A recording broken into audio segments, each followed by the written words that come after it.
that medal you got there? It's as shiny as... Hey, well, Congratulations. a bit dicey right there for a moment. What a wonderful day. I'm so glad we did it. Well done, you. Finally.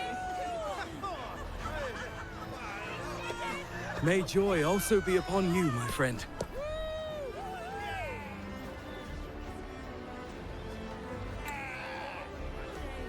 The Sovereign is dead. Now we pause in our victory to honor the hero of heroes and all those who stood by her side.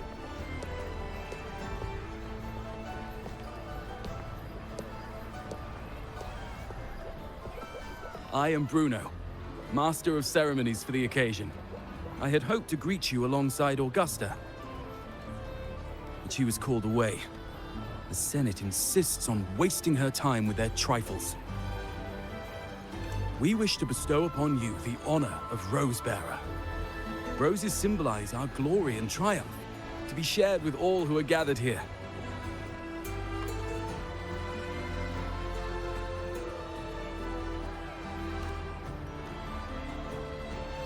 Yes, it's a ceremonial role. Don't worry, it's pretty simple, and you won't be handing out too many.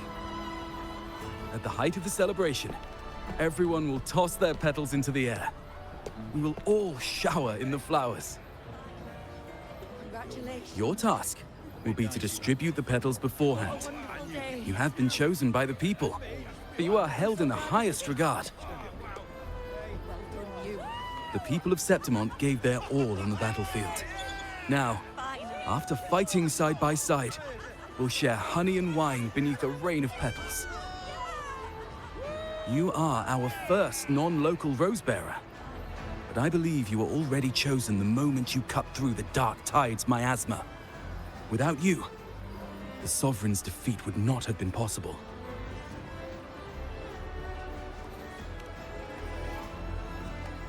Yes. Oh, I hope you won't decline. This is not only Augusta's wish, it's the people's too. When Augusta arrives, she'll join the other Rosebearers. I'm sure those who partook in the hunt will be honored to receive petals from you.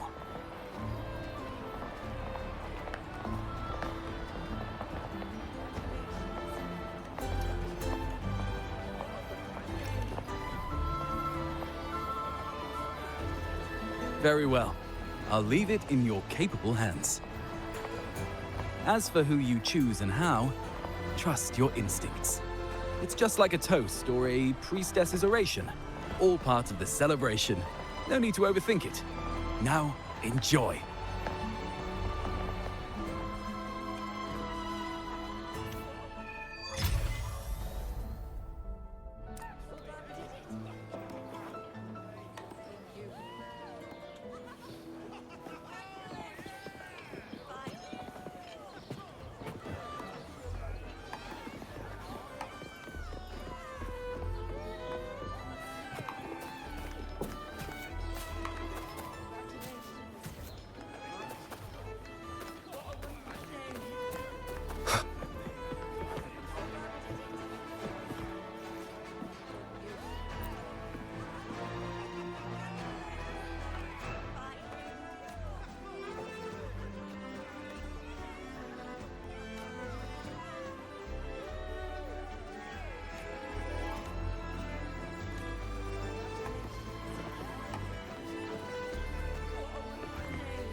I'm still worried.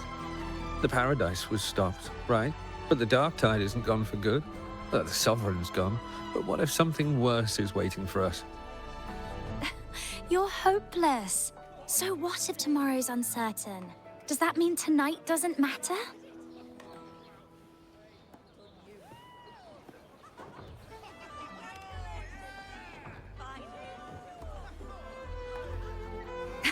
That's the spirit. Tonight is for those who've bled for it. All of us.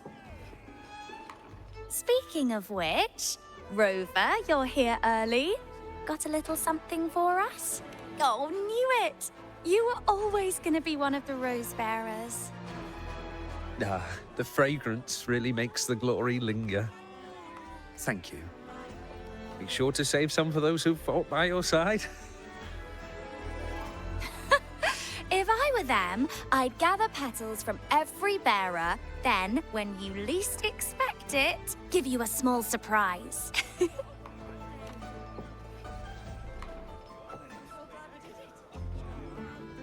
Huh? You know?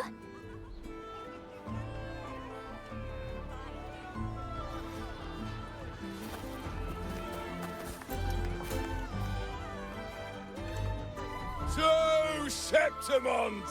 To peace after the storm! Yes! To the hero of heroes! To you, to me, to... Wait, is that Rover?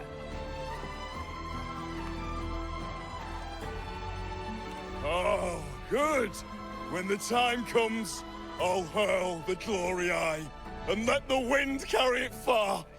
Let the world see our triumph!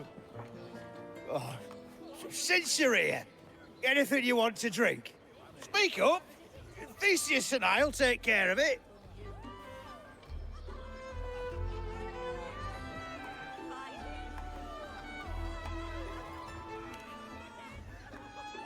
All right, we'll catch you after you finish. If you're interested, you should go listen to the priestess. Her orations are one of the highlights of the celebration. Who's leading it this time? Oh, it's not Lilibet, is it?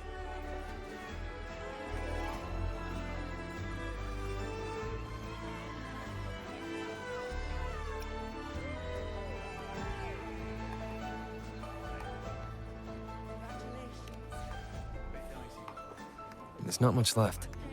I'll hand some out over there. Step right up, folks.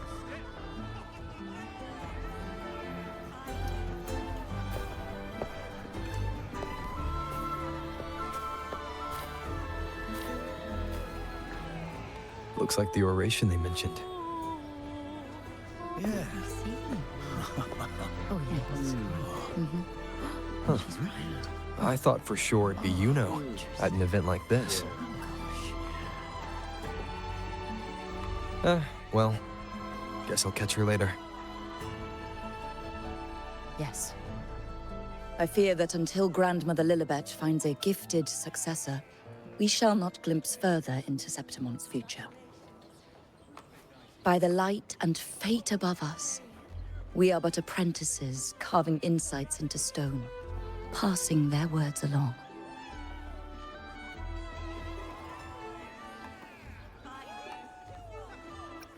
Once, fate flowed like a thread. It guided reverent seekers to glimpse Septimon's end. Under the tide's surge, all was overturned. No soul was spared. Until the Unwritten One arrived from afar to join forces with Augusta.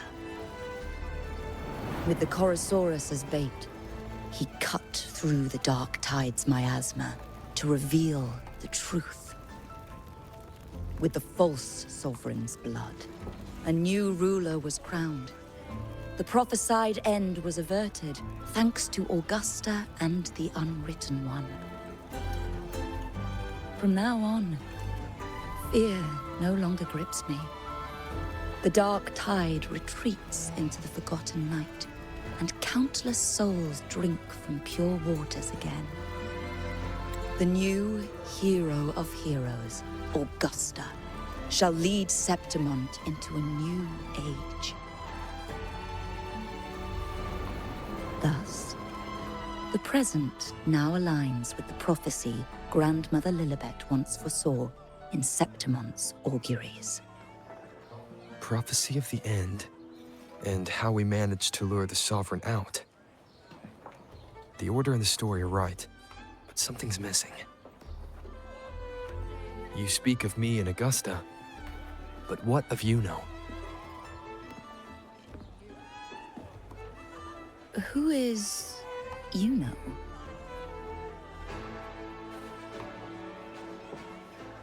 Unwritten one, you leave me baffled. Are you suggesting that my recounting missed someone named Yuno? I don't find the name familiar.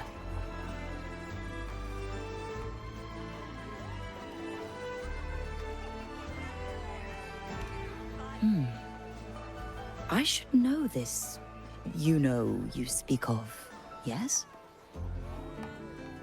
Yuno is a priestess, just like you. Or more than that, she wielded the moonbow and fought alongside me and Augusta in the hunt. We defeated the Sovereign together. Don't you all remember? Impossible. As a priestess myself, I can tell you with certainty that none among us bear that name. And I must remind you, we rarely take part in hunts. Our place is with the flames in Tetragon Temple. The hunt for the Sovereign involved many. Perhaps you are mistaken and confused her for someone else. No, this can't be. I don't know what a priestess is supposed to be, but I do know what Yuno is like. And I'm certain she's a priestess. You mentioned cutting through the Dark Tide's miasma. Tell me, if Yuno wasn't there, then who shot the moon arrow? Who shot the moon arrow? What do you mean? You were the one who dispelled the miasma. Yes. On the cliffside, you struck with your sword to cut through the Dark Tide. Don't you remember, Unwritten One?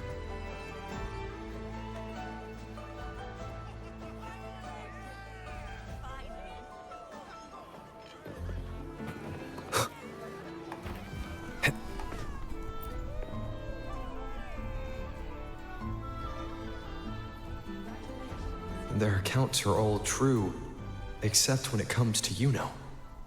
How they react to her name is completely wrong. Everything she did, they attribute to me. They're not just forgetting. It's as if Yuno never existed to them at all. Could this be possible?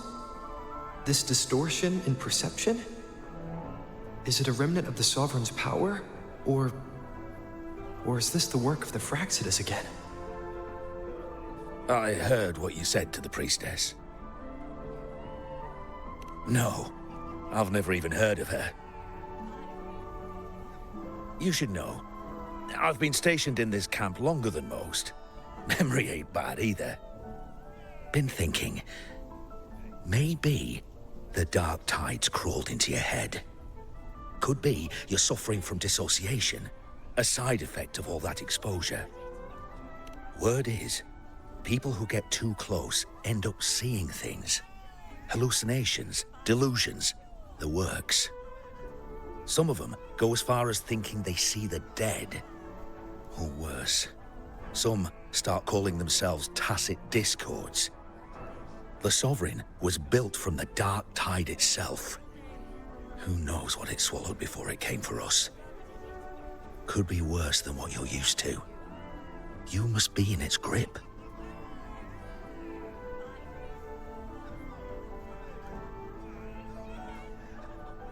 See, the thing is, it's not like there's one solid name for it. Happens in all kinds of ways, different for each person. And, at any rate, Dissociation is just a problem in perception.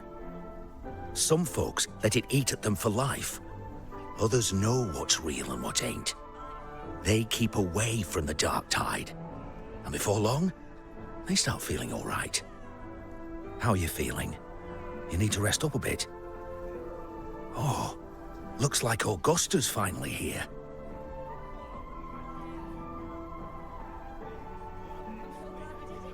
She's been through it too.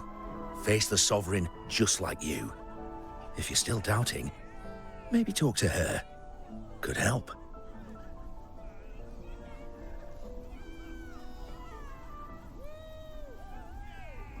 My friend, you've come. Bruno has already filled you in on the Rosebearer matter, yes? How are the celebrations treating you?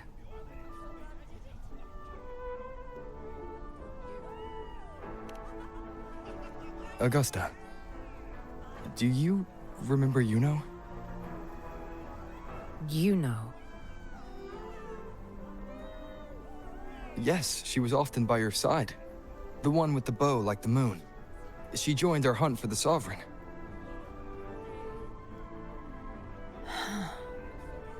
Everyone has forgotten.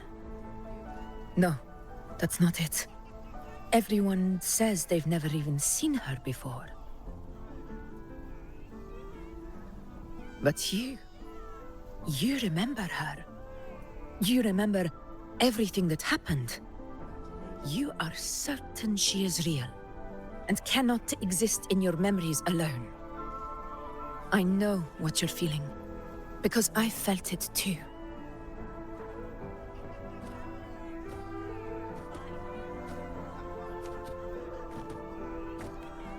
The Dark Tide's frequencies twisted my perception as well. Made me see things that weren't real. The Sovereign's whispers dogged me for decades, tempting me to accept its gift. But that's all in the past. I know now that to find peace, I must see through the deception, fight it, and conquer it.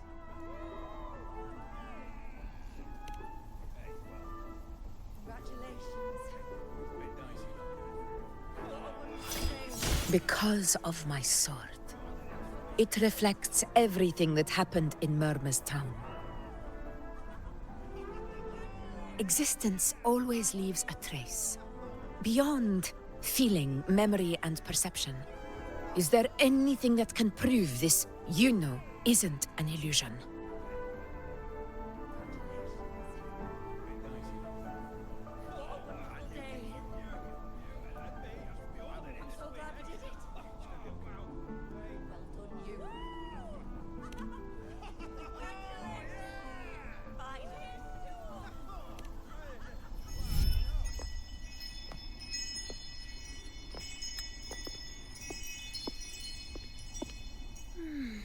After this, I shall likely sleep like I've never slept before.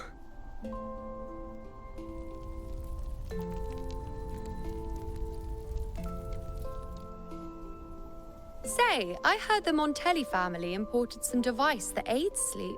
It's all the rage. Augusta, I trust you will acquire one for me. I wish to try it myself. Scented candles are fine, though the scent of the forest is most pleasing. As for pillows and bedding... That's enough. I allow requests, but only 3. Apologies, but I need my rest if I'm to be at full power. Do bear with it. It's for your own good, after all.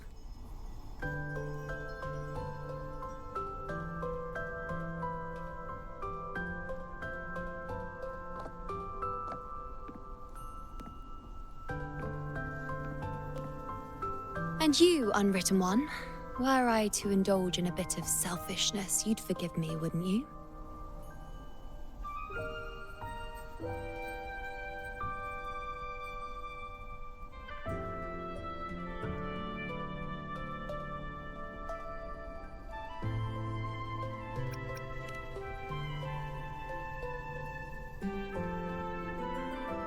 Oh, didn't think the great Unwritten Rover would be so stingy. Well, lucky for you, I'm feeling generous today. Now, what brings you to me?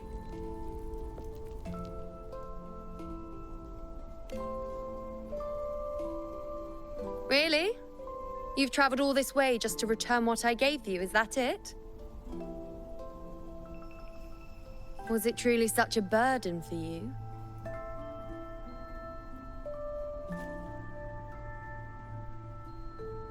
If one day this bracelet becomes meaningless to anyone else, I hope you will remain the exception, unwritten one.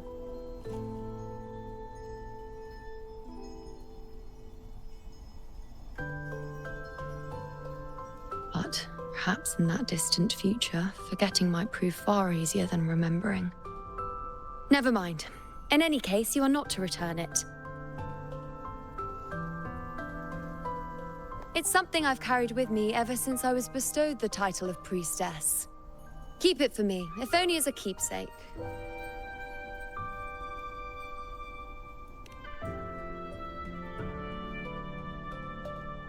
Well, until we meet again, I suppose.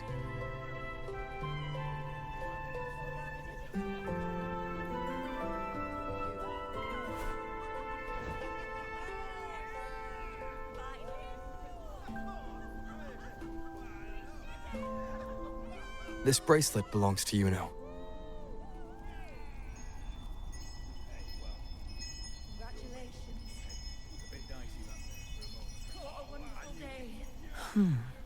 Quite the unique design. Like a crescent moon. But still, I'm sorry. I wish I could offer you the answer you seek, but to me, it's just an ordinary bracelet. Nothing about it stands out. When you mentioned her name, I tried to recall any trace of her in my memories.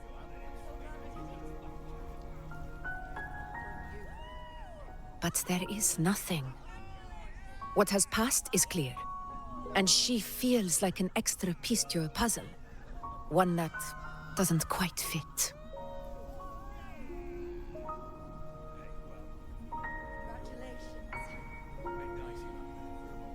How can this be? You spent the most time with her.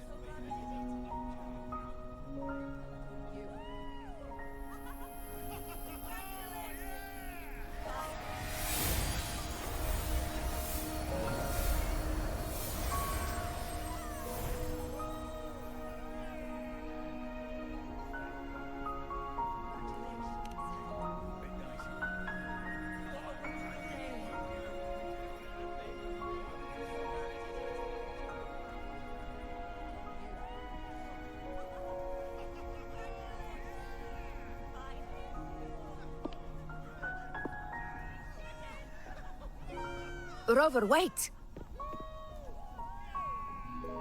What did you see?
Yuno.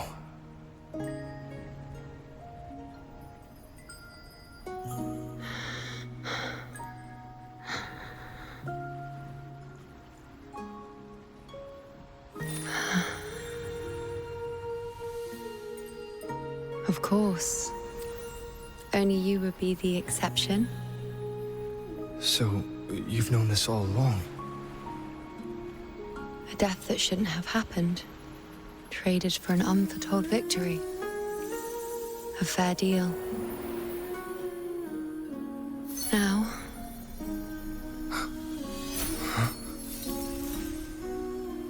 I am but a fading sliver of moonlight. I'm sorry, but... even I fear being... forgotten.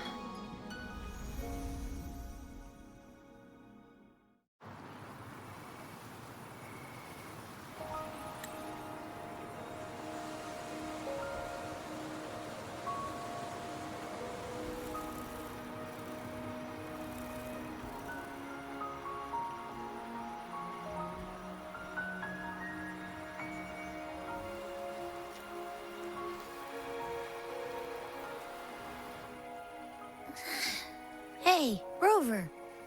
You're all right. You've been standing here for ages. So, Yuno's really gone. Just like that.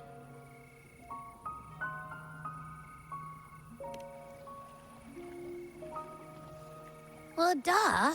Even though I was snoozing on and off, I still remember everything that went down. Crystal clear. You told me the first time you met Yuno was in the arena, right? She scared the toga off that other team with just a few words.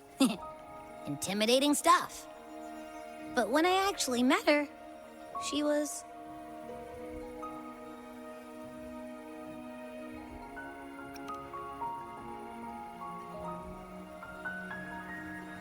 Yeah, totally. We got so much done with her on the hunt trip. She even invited us to the Tetragon Temple to check out the murals. Oh, and we caught that giant blue spiky TD, which led us to that big bad stinky thing.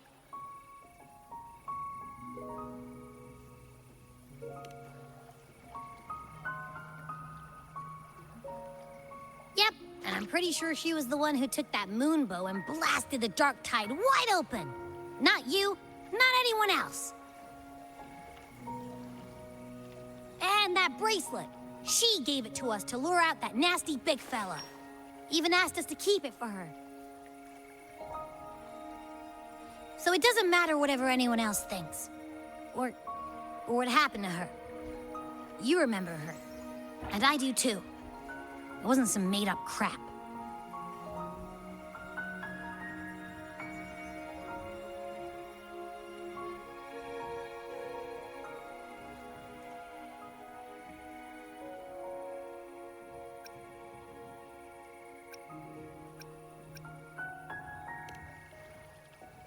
She didn't even get to finish her sentence. What was she thinking? Why did she do it? If this is the end, maybe I'll never know. Yeah, I know what you mean. Like, we didn't even get to have a proper goodbye.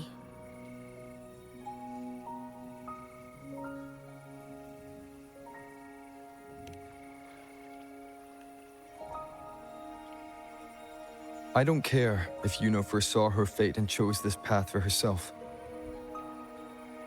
All I know is I won't let it end like this. Not with her fading into oblivion. Like Augusta said, everything that exists leaves a trace. Since she's a priestess, I'm sure to find traces of her in Tetragon Temple. Halid could be the breakthrough I need.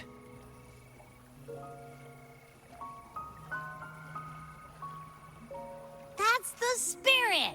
Look at ya, snapping out of that funk. Knew you'd be back at it soon enough. I still got some kinks to work out before I'm in my Super Echo Abbey form, but you can bet I'll be here. Remembering everything that happened. We'll figure something out, whatever it takes. Even when I'm just riding along. I'm in this with you, pal.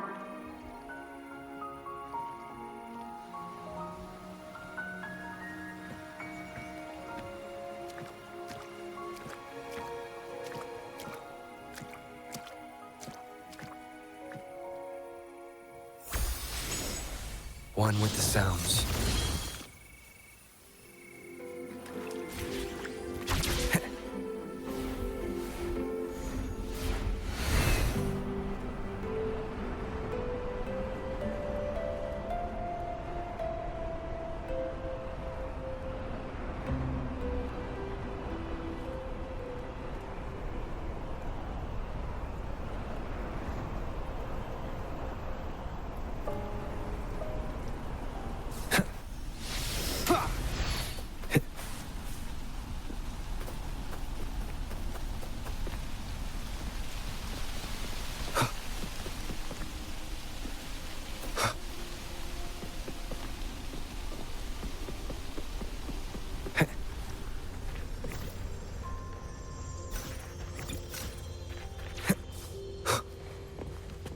Strange.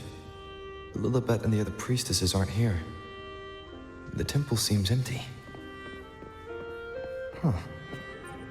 Yuno's bracelet is shining. The light is pointing at a wall.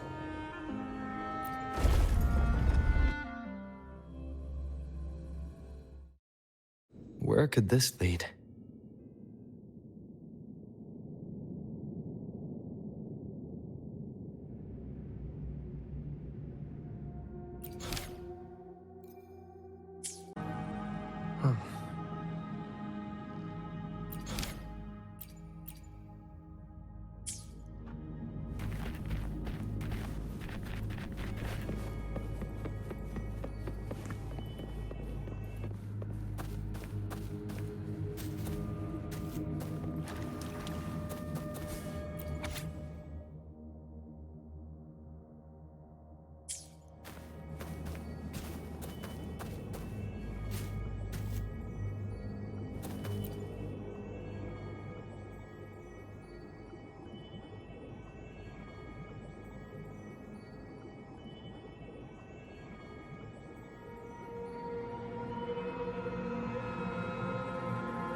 Huh.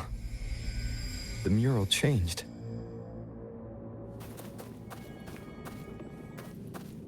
An unexpected discovery.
Cherish every gain.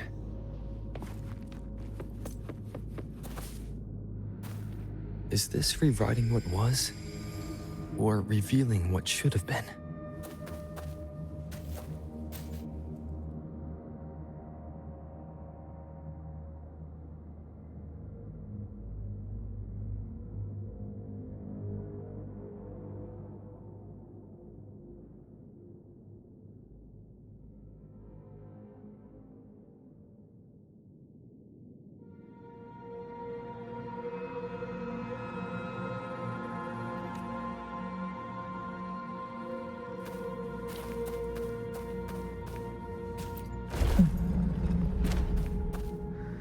Trapped in your own pathetic shell, and you still think you're the king of the world.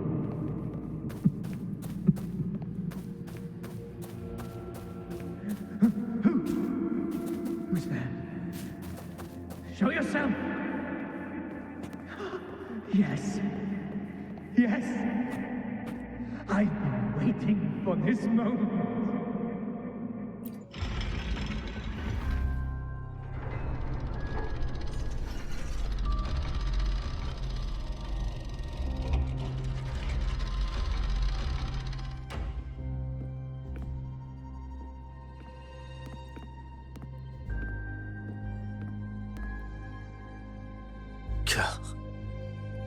It's you.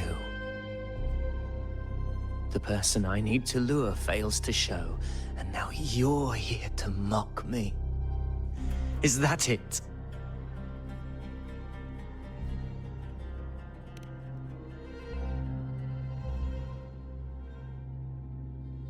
You speak so innocently, as if my being here wasn't all you're doing. You brought me to Tetragon Temple to try to erase me from the story, all so you could summon the one behind it all. I played along. I agreed to be watched here because I wanted to see him, wanted to look him in the eye. But now it's clear we'll both be disappointed. I am fate's discarded pawn. And he couldn't care less what happens to me.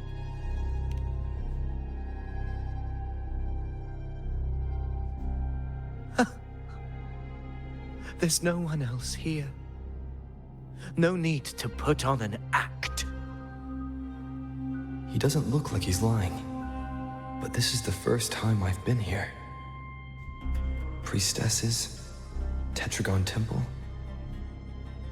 Could this be Yuno's doing? For Avidius here, Yuno has also never existed. Whatever she did in the past is now my doing.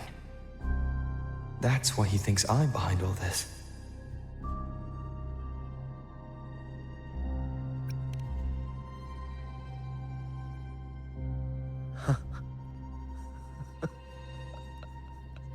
At this point, what do I have left to hide? I always thought I was the hero who conquered Main's Deep, the one more worthy of ruling than even Augusta. Until the day I led the charge to Murmur's Town. Determined to stop my comrades from falling to the Dark Tide and prove I had what it took to be king, I walked to the door I had passed 1,000 times, only to find a dead end. Nothing was ever there. Did I even come here before? When did I conquer this place, and with whom? At that moment, I realized so much was blank. Disconnected dots, scattered and meaningless. How pitiful. Everyone knows my deeds, yet no one can explain how. And I can't find a single soul who's actually witnessed my so-called exploits.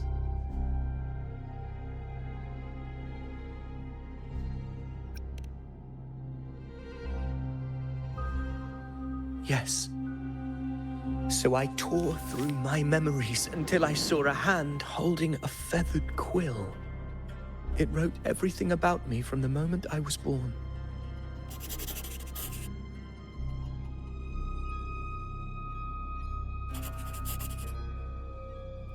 And I realized an undeniable truth.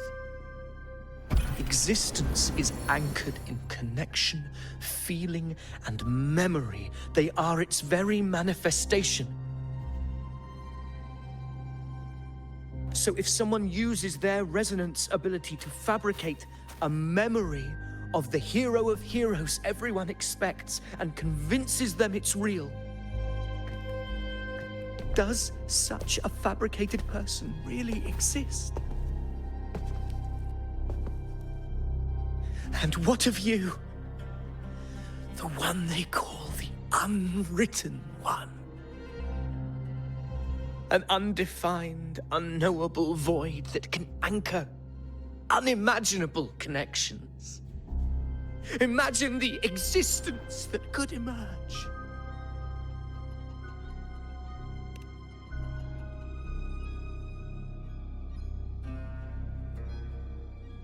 Enough, you arrogant fool. I did not allow you to stay here so you could defile fate with your delusions.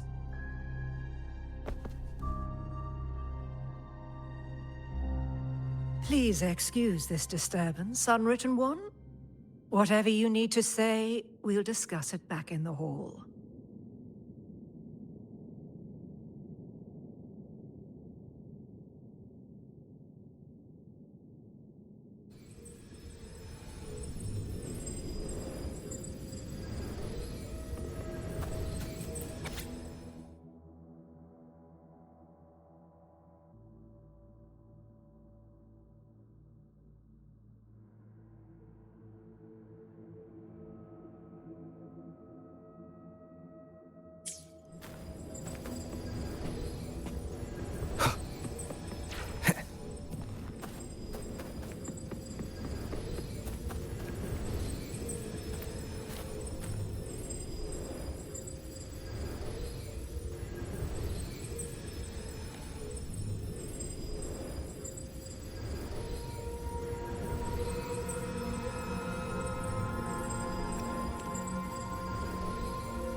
Cherish every gain.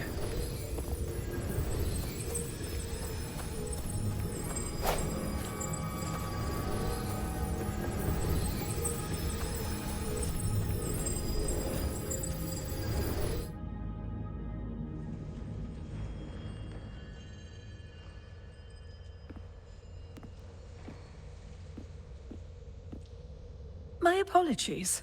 I should have been here to receive you. But some priestesses run into some trouble. I had to step away.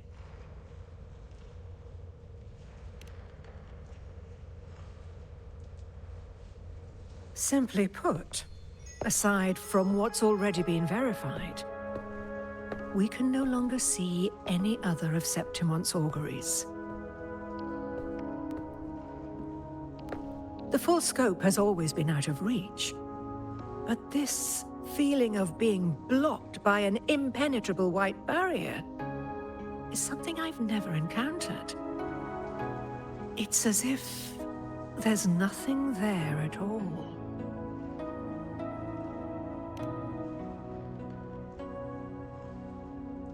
Well, there is a silver lining. Septimon's auguries concern Septimon's future. But as for smaller, individual futures, we can still see those. For instance, I saw Avidius making a commotion not long ago.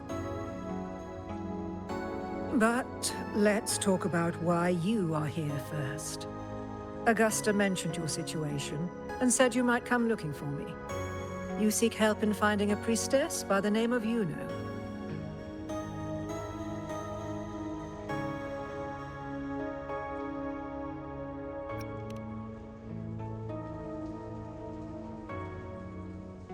I wish she were a figment of your imagination, a product of your proximity to the Dark Tide. That would make things much simpler. Because I did find a record of a priestess named Yuno. But according to the record, she died 3 years ago. Buried where the dark tide swallowed the spring basin.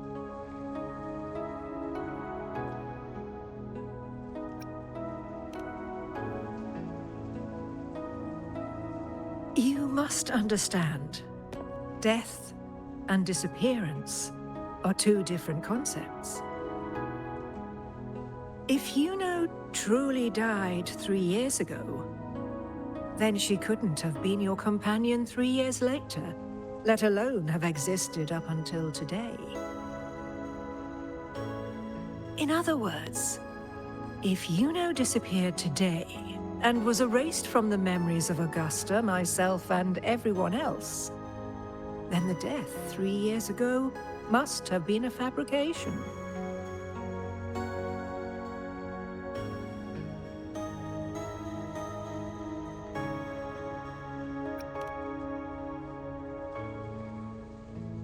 If someone has truly disappeared from this world, do they need a fabricated death? Likewise, when someone dies, they no longer exist in a way that others can feel. These two causal chains should be clear. But they crossed paths with you, the unknowable void. Although I hate to admit it, Avidius was right. Since you still remember Yuno, and thus hold on to that last connection between her and the world, you've essentially anchored her. This has caused the causal chain to become tangled. The ending is still unwritten. Right now, she is but a specter, stuck reliving her past in the chaos between life and death, between existence and non-existence.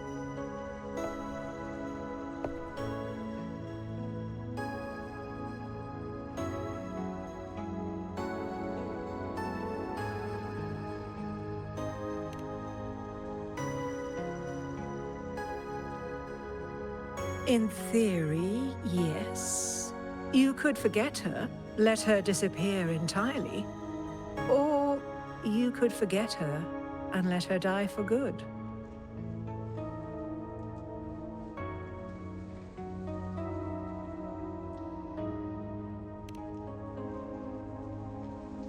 I believe insight into fate is not to tempt one's defiance. It will move according to its intended end. Besides, it's already granted you a rare gift. 2 options. More than most ever get.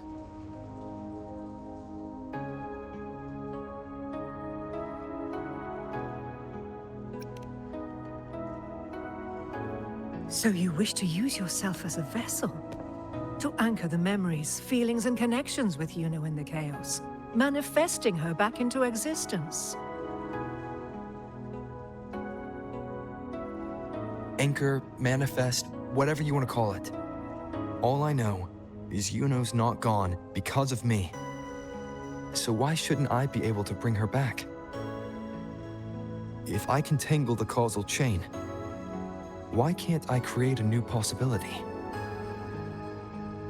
Your thinking is bold, to say the least. But do you really understand? Chaos isn't just disorder. It's the aggregation of all things. A web of cause and effect. The convergence of infinite possibilities. If you end up lost within it, you risk being consumed, never to return. Even ones such as we, guided by fate, can only pull small insights from certain shores of destiny.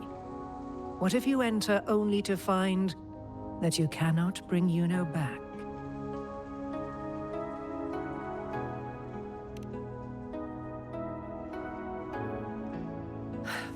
Chaos chaos isn't a place in the usual sense. The key to entering isn't about where you are, but what's happening and what you do in that moment.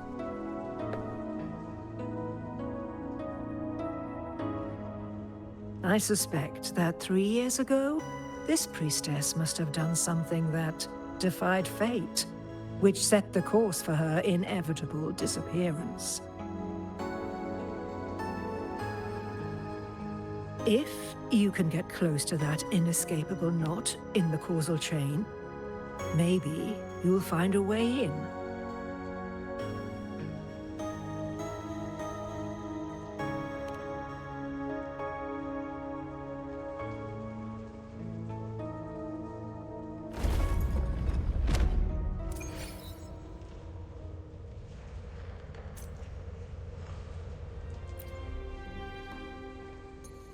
Even with no certainty, you're still heading toward that death trap. Unwritten, I understand. One must try at least. Very well. I'll accompany you there.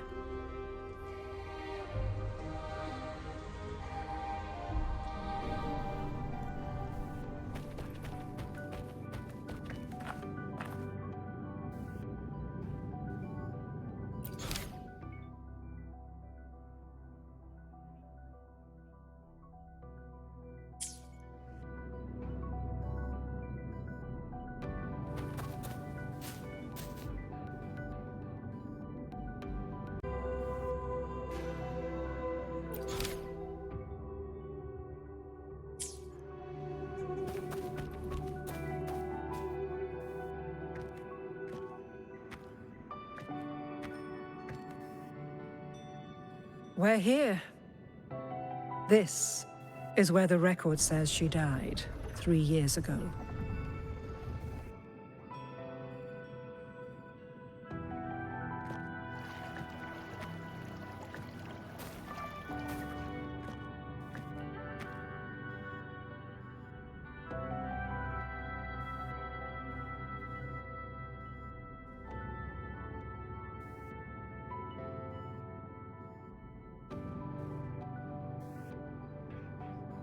Nothing here.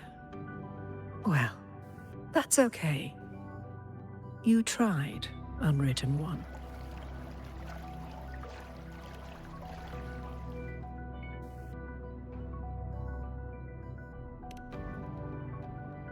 Guided by the light of fate, we walk the web of futures.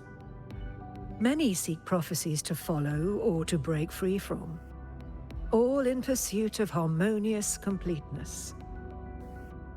I've never doubted your judgment of Yuno. But if, as you say, she knew what would happen and still chose this path, could it be that this was the closest she could get to true completeness? If you refuse this ending, how can you be certain that you can create a better one? A life with all its experiences and feelings, shredded, scattered, and thrown into the realm of chaos. What you find there may not be beautiful. It will be filled with pain and emptiness. Even if you do find a way in, your time together may be brief. With so much uncertainty, do you still feel that you must go? If there were any doubt, now I'm sure. Wait, you...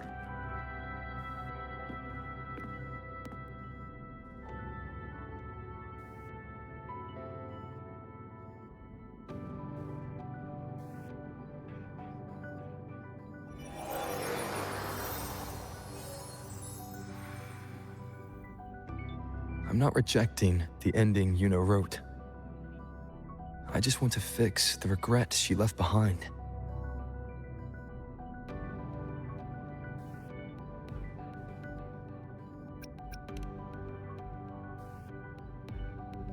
We've only just begun our story.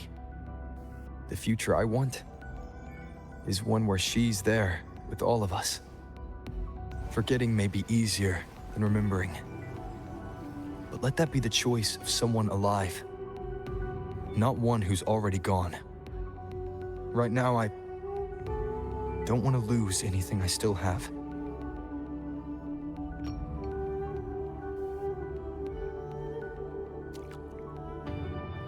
The secret to anchoring lies in connection and its manifestation.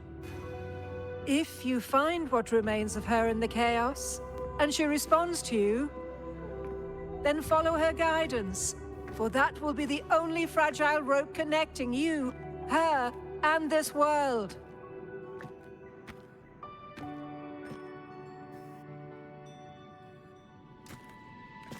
Endlessly cycling, shattering futures.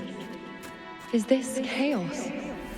Unsalvageable, fractured into pieces. This is chaos.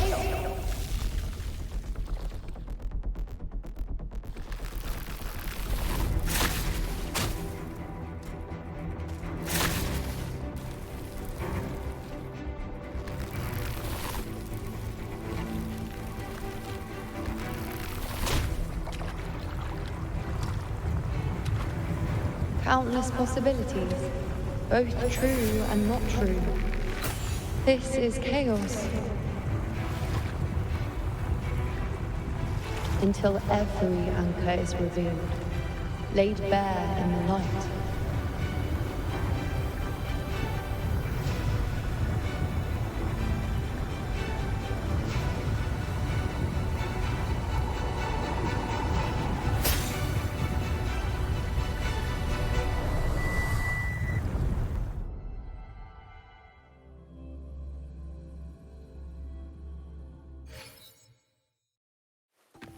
I can't see where it ends.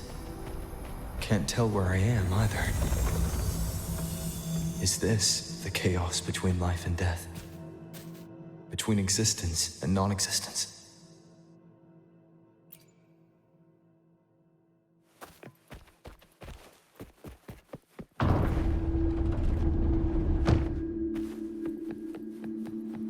That's Yuno in the center.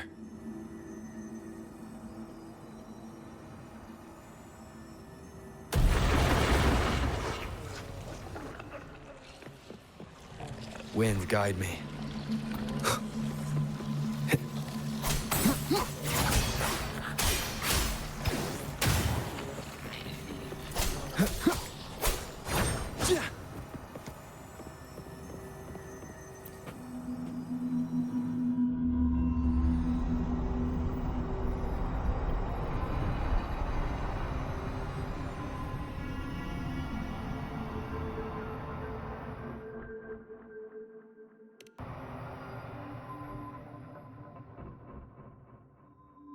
You know, you're calling me. Are you here for me?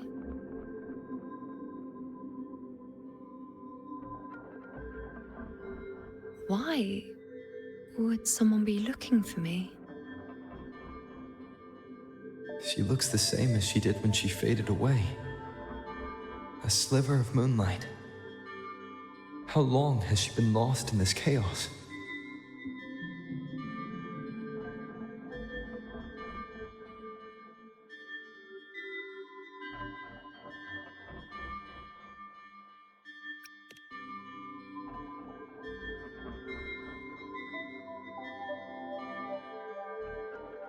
I know you. You are unwritten. A blank. An unwritten blank.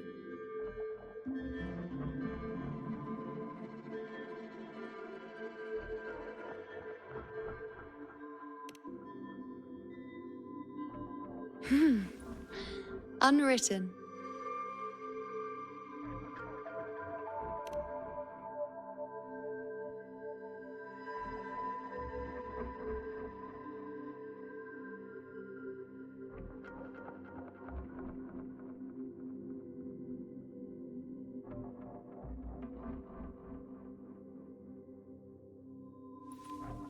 I will guide the unwritten with the moonlight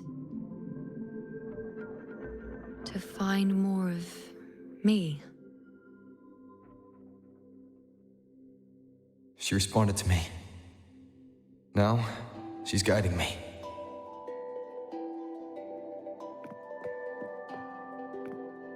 Even if it's just a trace of her, I found her. Now that fragile rope connecting her, me, and the world is already in my hands.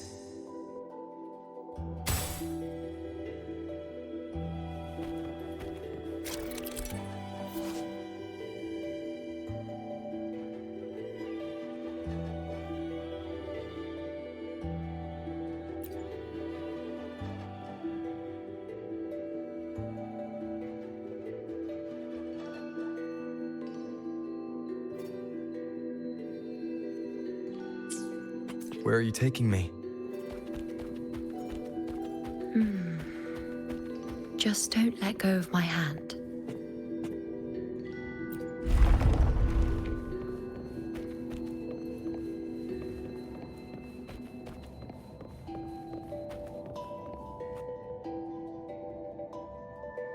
Guided by the light of fate, we walk the web of futures.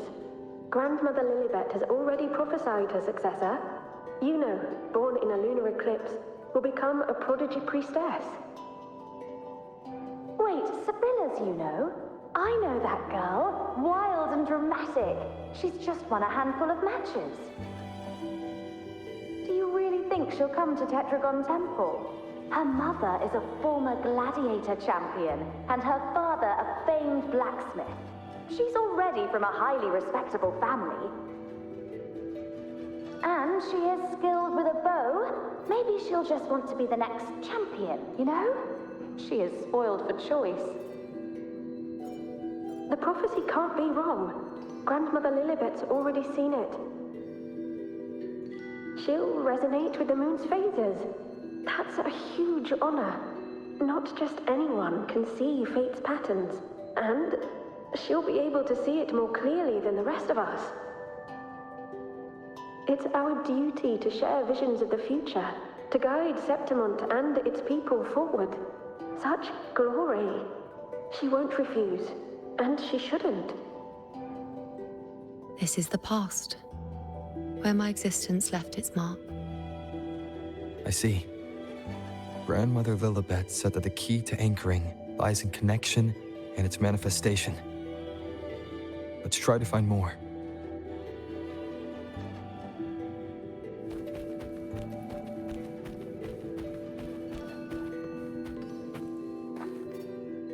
I can't see it. It's gone after that. Gone forever. Huh? Just one desecration is enough for the ordinary. I just wanted to understand.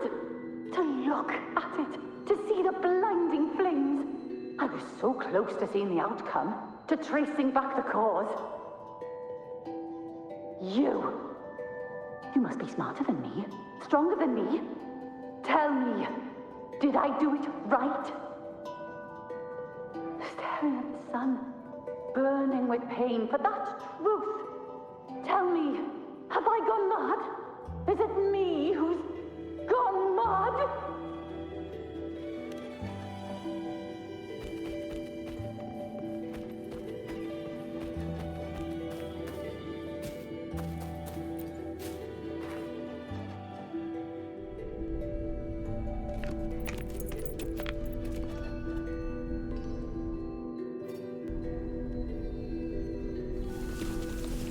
We're nearly there.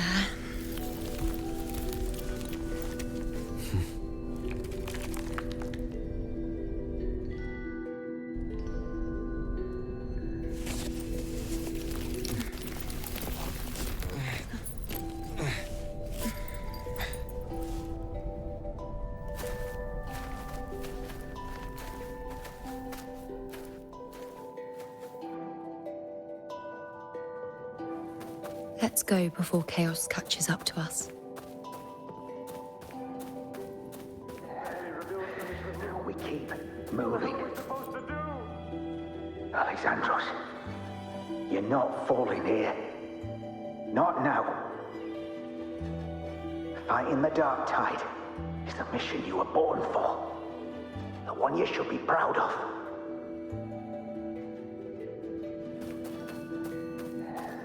Contract we keep has gone hungry. We were this close to killing that Tacit Discord, but then it touched the Dark Tide and just dissolved back into it. All of them are part of it. Wherever the tide shows, they crawl right out with it. But the second they're spotted, they melt right back in. You can't track them, can't lock them down. The only thing that barely reveals them is the moon. What the hell are we supposed to do? Can't track them, can't lock them down. Fear not, Andrea. The priestess is all. They can't see everything, but when they do, they're always right. We found a way to handle the Tacit Discord through their prophecy, didn't we?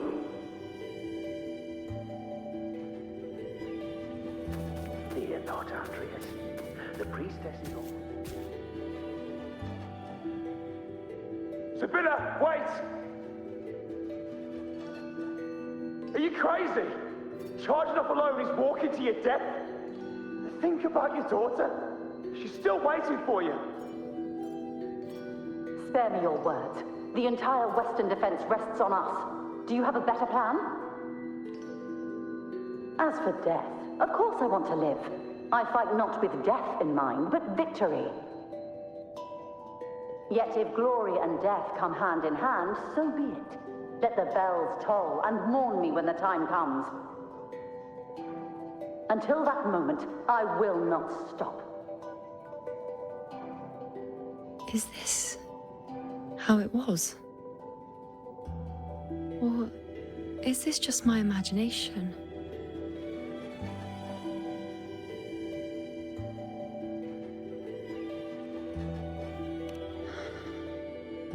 What's happened is done. It can't be changed. Those who closed their eyes never truly saw. So this isn't really her.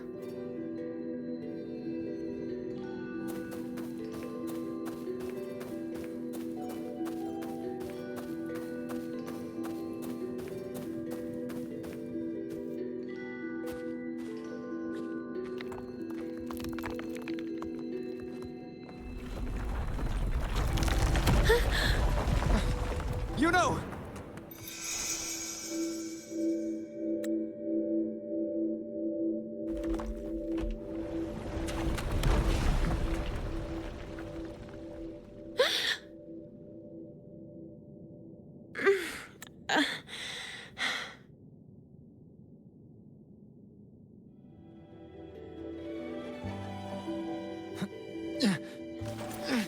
Thank you, Unwritten.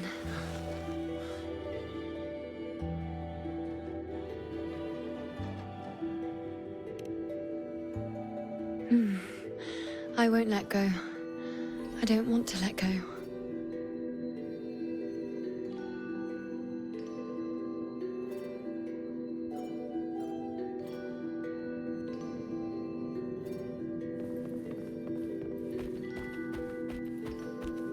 Is that?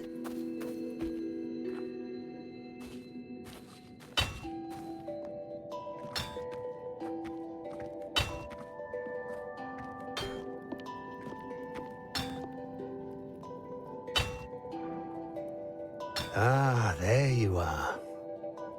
I've been waiting for you, you know.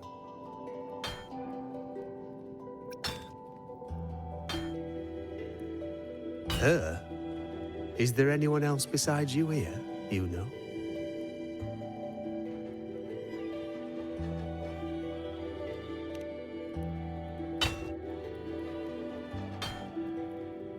So, you came for the bow I promised you, eh?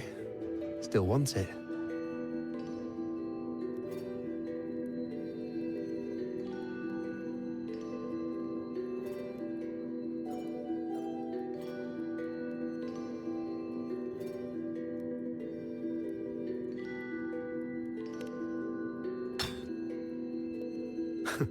Right you are. Why wouldn't you want it? But once you take it, what then? I reckon you've heard Lilibet's prophecy, haven't you? What do you think? I can't picture you as one of those serious priestesses in the temple. Stuck in there with your scrolls and your candles and your tablets.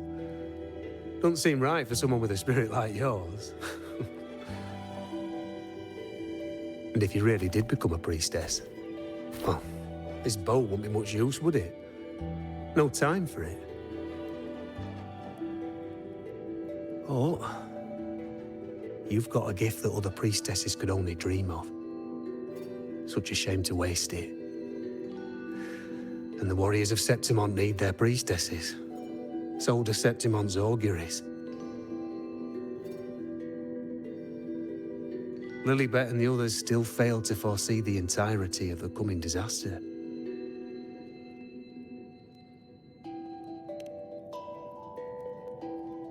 Ah, well, it's not my place to say. You make up your own mind, and that's all that matters. As for me, I make weapons. If you still want the bow, I'll forge it for you. But the materials, well, you'll have to gather those yourself.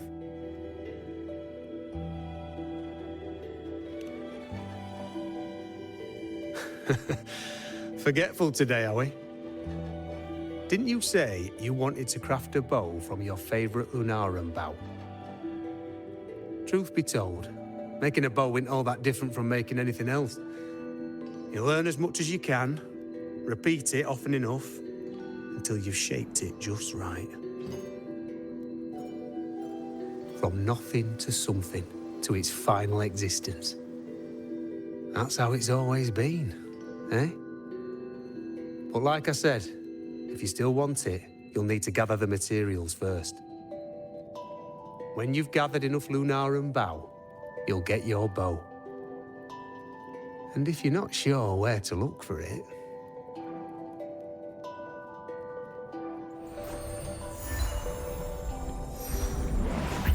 There.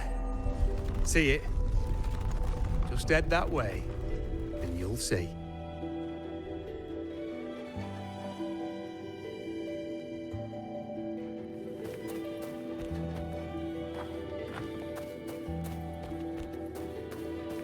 Lunarum bow.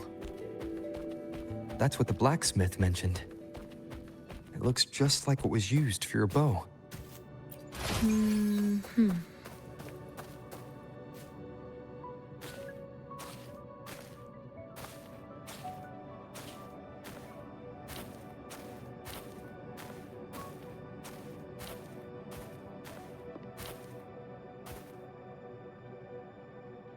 Chaos won't disturb us here. Sitting just like that, huh? You're still just as spontaneous.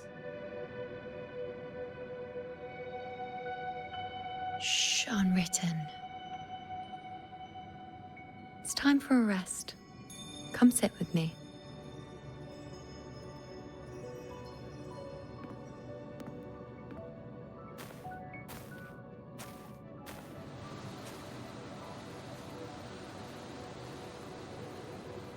I've never said it properly before, and I don't know if you fully understand it now.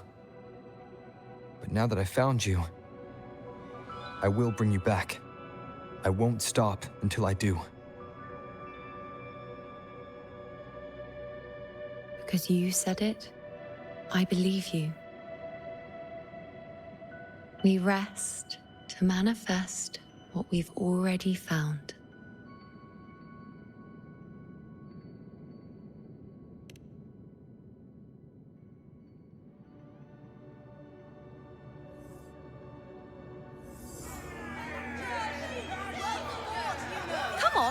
Don't bore me this quickly.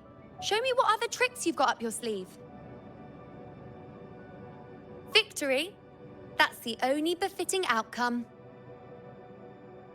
Now spare me the words. I know I'll be first. This is only the beginning. Soon, I'll be an even greater warrior than Mother ever was. Getting whatever she wants, doing whatever she sets her mind to. Are you talking about me? Very well. I'll prove you right. Prodigy, you say? If you want to call me that, I'll gladly take it. But why are you so certain that who you see is me?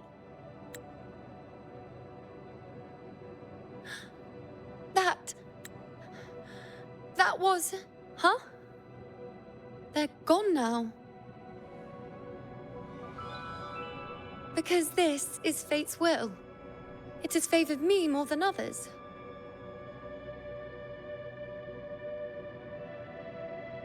Because I can see what others cannot. Only I can see further. But...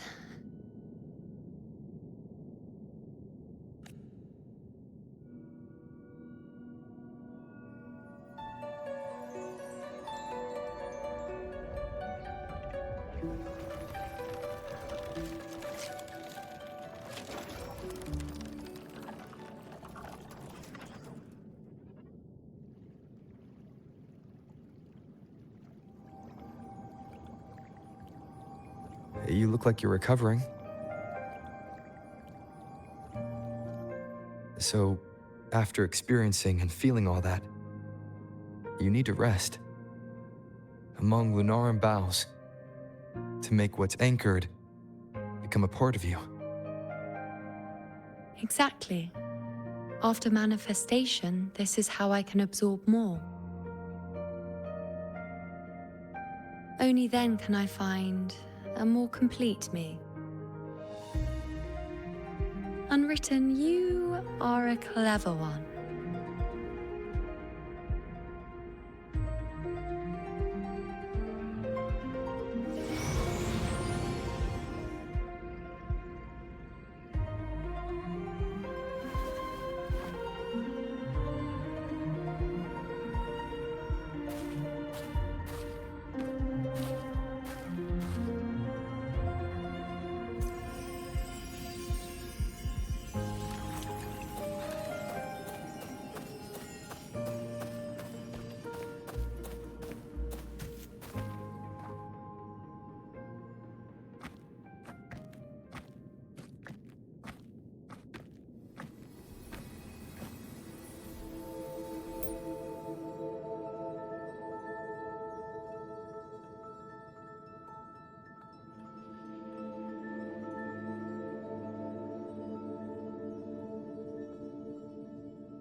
Let's go. Forget the prophecies, forget being a priestess. Let's do what we truly want. If the future is a question, the answer's never in what others define. If we don't want to walk a determined path, then let's steer clear and try something we've never even seen before.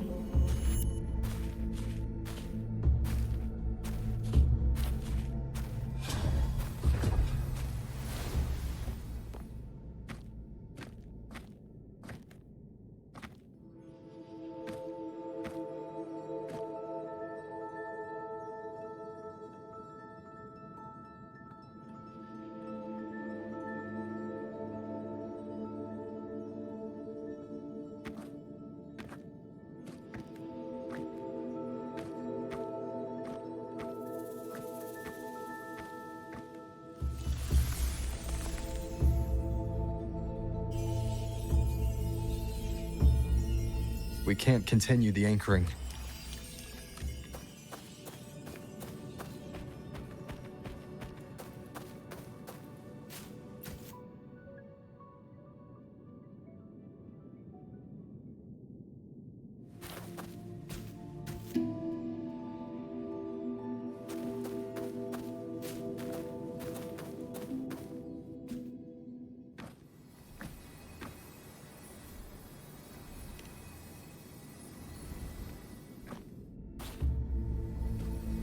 As the prophecy says, I cannot waste my talents. I will not turn a blind eye to misfortune. Since only I can do this, I'll be the one to see it through.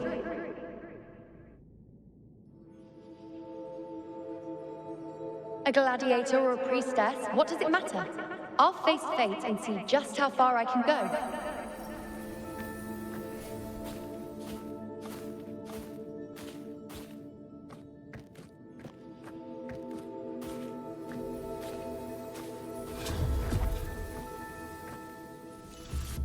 Every priestess. The anchoring is still working. This looks like a memory from when you became a priestess. Isn't that the Agora in Aeterna Square? I think I'd like to see it. Every priestess has a limit. I'm dying here. This one seems to see I need everything. to know what happens. But I'm also afraid of... Back then, it seems you didn't mind giving prophecies. The people were much closer to you than they are now. Over there? That was my divination altar. They're waiting for the priestess's words. I must go and deliver it.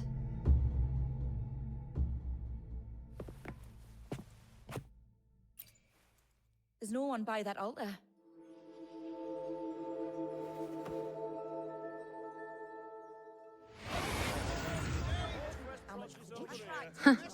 You look unfamiliar. Not from Septimont, I take it.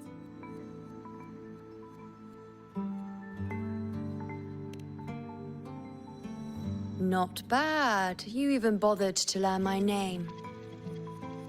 An outlander coming all this way, seeking the most gifted priestess, me, just to beg for answers about the future.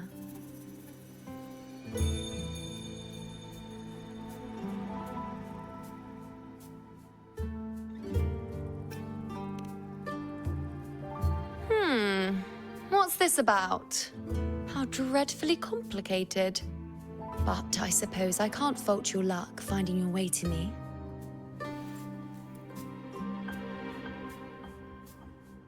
They say a priestess can't see everything, but when she does, she's always right. I'm different. I can see everything, and I'm always right. Even when I'm not in the temple bathed in flame, I have more than enough power to see your future. So far, nothing's happened that I didn't already foresee. Now, hand over whatever item you've brought. I'll see what's been bothering you.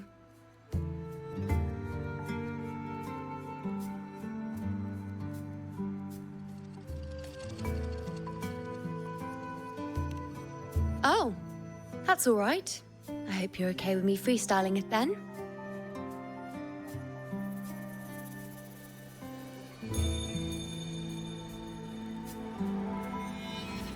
What? I see a void? I can't see your past. I can't see your present and your future. How can this be?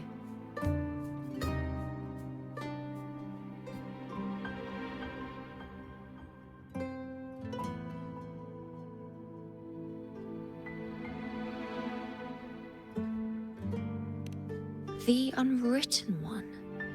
Why is that familiar? Who exactly are you?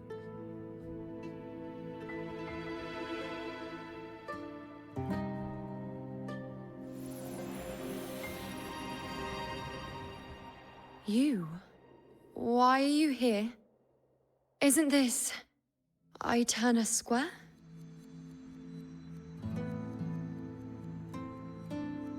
Did something happen in Septimont? Is it Augusta or the others? No, that's impossible. I should have disappeared by now. Why do I feel so tired? Like I'm walking the same path over and over again without end. Why do I see so many memories from the past? My mother, the other priestesses, and you. You've done something for me, haven't you?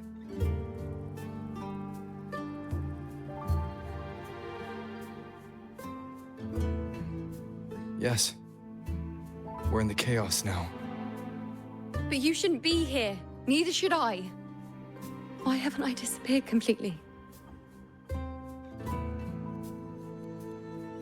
Why did you sacrifice yourself? Why did you just leave without a word? Was this really the outcome the most gifted priestess chose for herself? Because this was the best I could do for Septimont. Destruction. Failure. Oblivion. The dark tide devours everything you can imagine. The Griffons can't escape it. The gladiators can't defeat it. In the blink of an eye, before we could even react, it had already enveloped everything. I knew it from the start.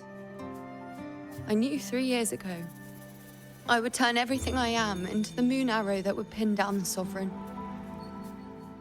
I just didn't know when that day would come, or if it would be enough.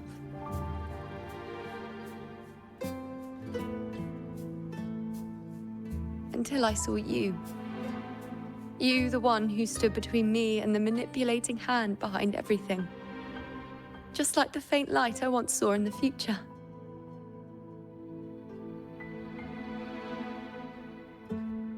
I finally understand. My defiance, my sacrilege. It was all worth it. Now I found the answer.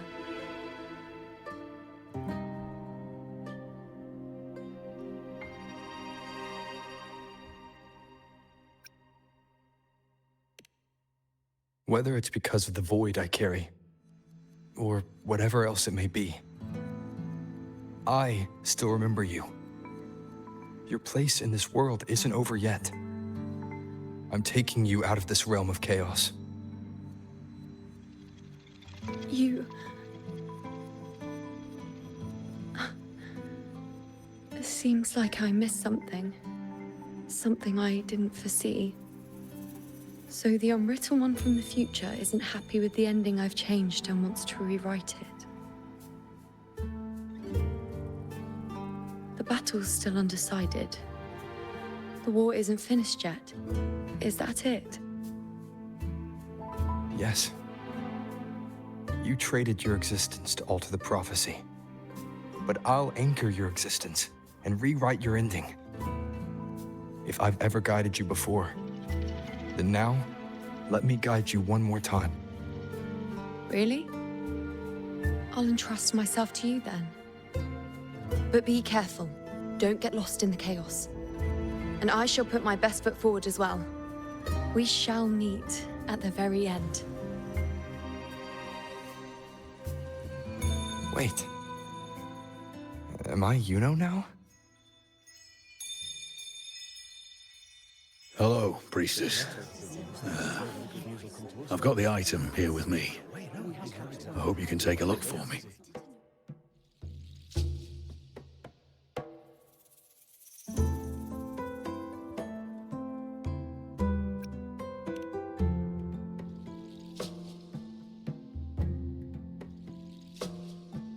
My squad and I were once ambushed in Kassos. A monstrous tacit discord, never seen before, appeared in the dark tide. I seek guidance on what comes next. Will we have the strength to battle it?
Are these the types of visions Yuno sees?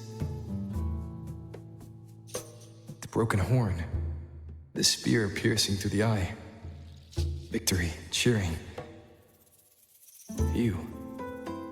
And the other gladiators. There's blood. But they all survive.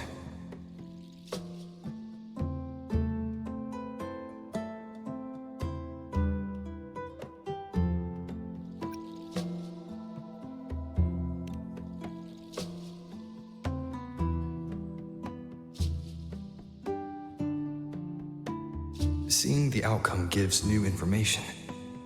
Now, their future is both certain and uncertain. Knowing it ahead of time lets them prepare, and with that, gain the upper hand. The beast falls, and we are cheering. Its eye is pierced by a spear. Its horn is broken. So, that's its weak spot. Is that the key to our victory? Thank you, Priestess Yuno. Your words put my mind at ease. Can I come see you again once it's all over?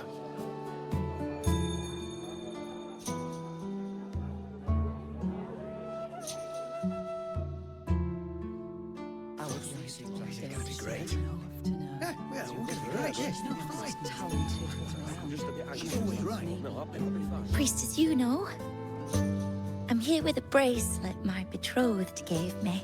I feel like it best captures his feelings for me. Perhaps our future together will be one of true love, where we grow old together.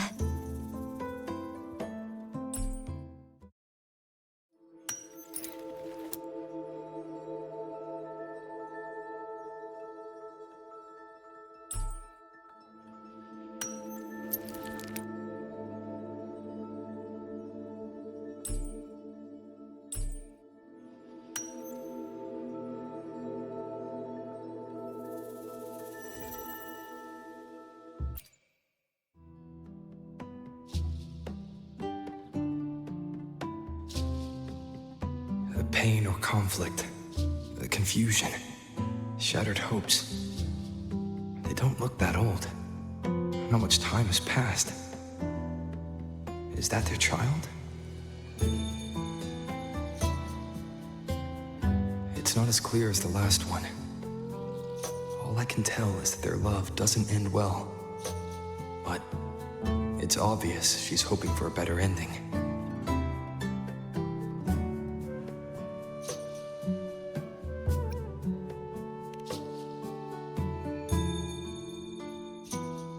If a priestess's vision is never wrong, then telling her won't change a thing. But what if it's the act of telling her this prophecy that causes that ending? She should decide the path she wants, regardless of the outcome. I'll just let her enjoy the present. So, not much else to see? You want me to focus on the present? Well, we are very happy now. I feel very lucky. I really never thought we'd end up together. We've known each other for a long time, but we're both so strong-willed. I came here because I was worried about our future.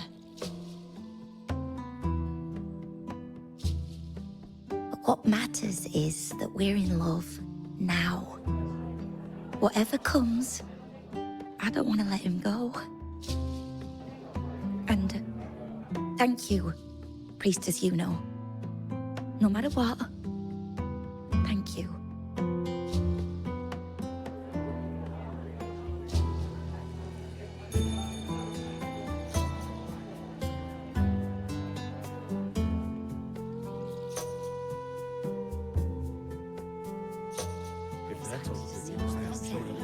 I have a little trick I'd like to pull off regarding a life. That's why I've come to you, Priestess Yuno. I'm curious if your prophecy can confirm whether it's possible.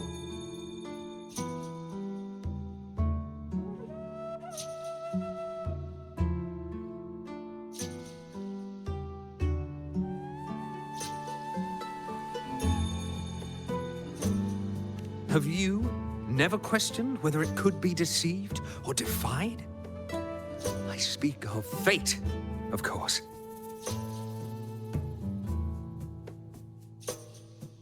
These figurines I brought were crafted by my family for me and my brother as a rite of passage. They're made in our likeness.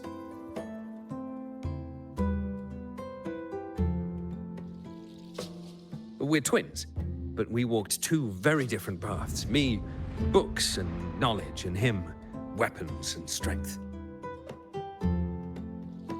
By chance, I learned my brother's fate in Tetragon Temple, destined to die this summer at the hands of a tacit Discord. They couldn't see my fate, so here I am now. I want to see whether fate will once again lead me down a path opposite my brother.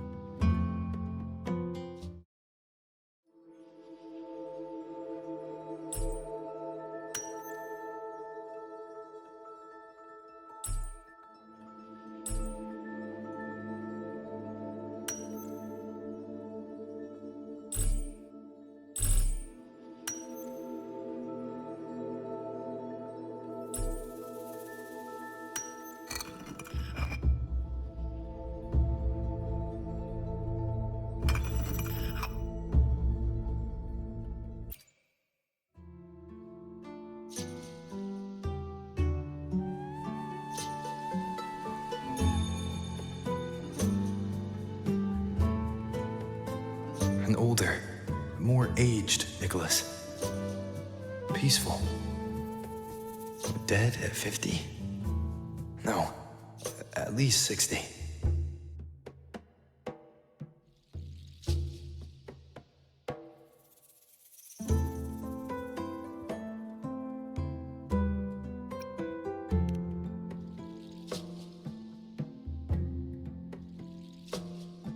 Well, we were born identical, after all. I know him well. If I wanted to imitate him, even our parents wouldn't be able to tell us apart. But fate, what would it do? You've shown me my end. I will live to become an old man. That means this summer, I won't die. What if I take Kyrion's place in the battle, and he plays the part of Nicholas, sailing across the seas? I'll confuse the whole world, even fate itself. Let me try. I'll use fate's prophecy to overturn another and trick death with the undying.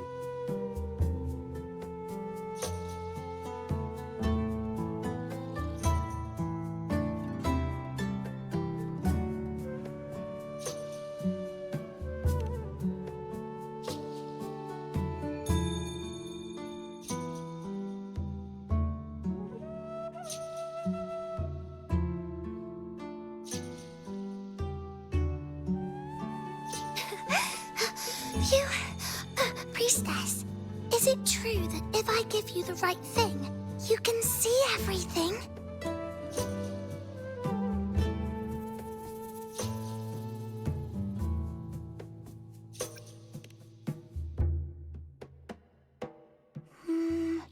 You look so serious. But everyone says you're the most powerful priestess. If it's not you, I don't know who else to ask.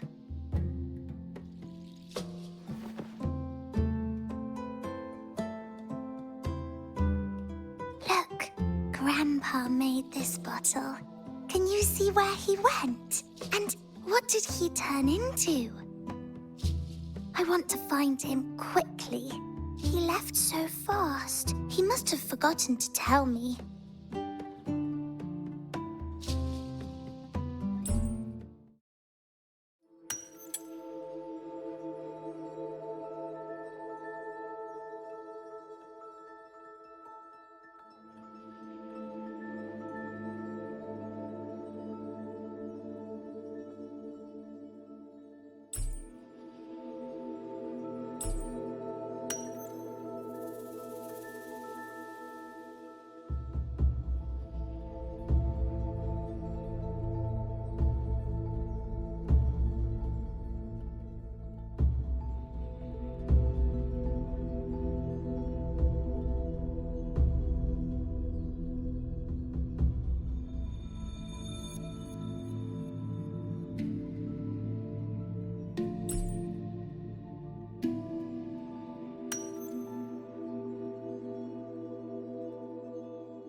It's dark.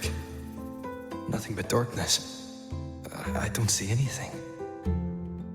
What does it mean?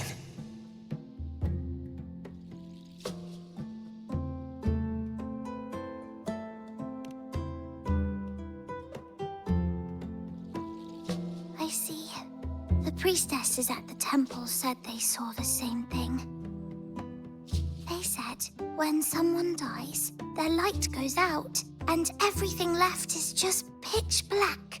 Nobody can see anything anymore.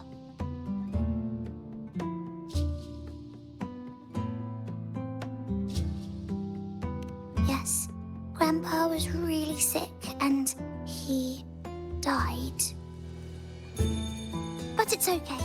He made me promise that if he ever wasn't here anymore, I'd put all my tears in this bottle. One day, when the tears dry up, we'll see each other again. So, I don't cry anymore. I'm worried it'll take a really, really long time to see him again. Just how long exactly? What will Grandpa look like then? I can be forgetful sometimes. What if I don't recognize him? What then?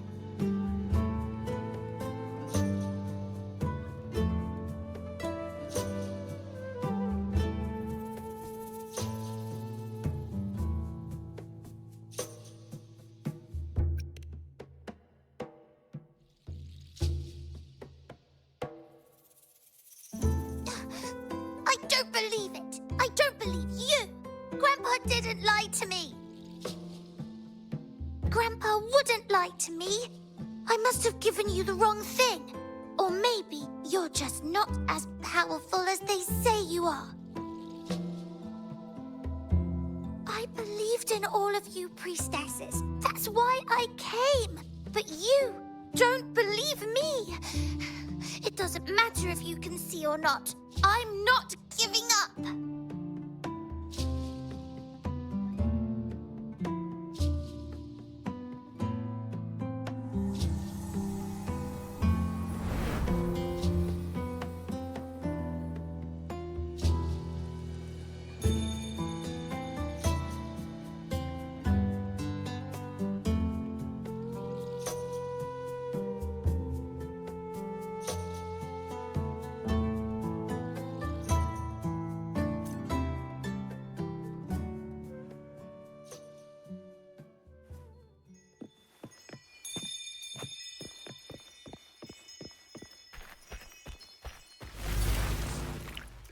For 3 weeks, I removed everything that could catch fire. I couldn't have been more careful. Damn that leak. As the prophecy foretold, our cult of tacit discords retreat. And as the prophecy foretold, I will never return to my homeland again. Let go of hope. But she saw the path that would lead the prophecy. to my lost child. And we won. When I see Bord's shattered leg, Gustavus left. I can't shake the thought. Was there another way? I knew it all along, didn't I? If we hadn't followed the prophecy, Whoever really has forever anyway. someone else to wield the spear. But at least I have those moments with him. So full of passion. I've learned to live in the now. He set sail across the sea, only to meet his end at the hands of a tacit discord. And I, believing in my own prophecy, took his place in battle. I was gravely wounded, and now I'm but a living corpse. The prophecy said I can live to 50, or even 60. But now I have to spend all those years in a broken shell of a body. Those who think they can cheat fate will find themselves thoroughly deceived. When you die, you die. Some things can't be changed, no matter how much we want to fight. The tears in the bottle have dried, and I'm not that little girl anymore.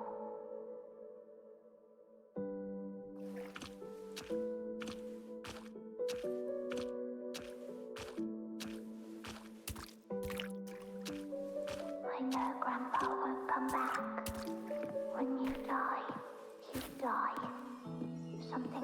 Let's rest here. One more time. Anchor these memories and connections. Make them a part of you.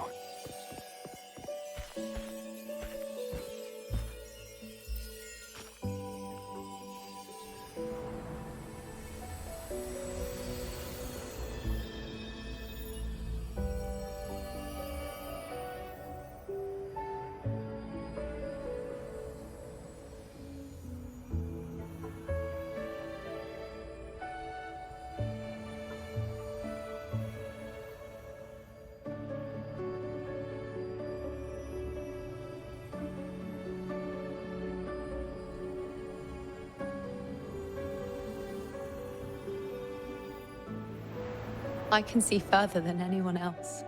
I can see things no one else can. I've seen things others can't begin to imagine. So why at the moment I should have seen the clearest, did I close my eyes and shut it out? I was so close. If I hadn't closed my eyes, I would have learned the causal chain and I could have stopped it.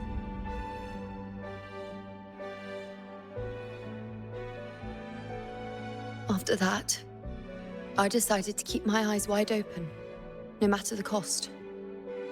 I'll sit at the crossroads of fate. I'll stare into what's to come and not flinch, be it joyful, tragic rebirth, destruction.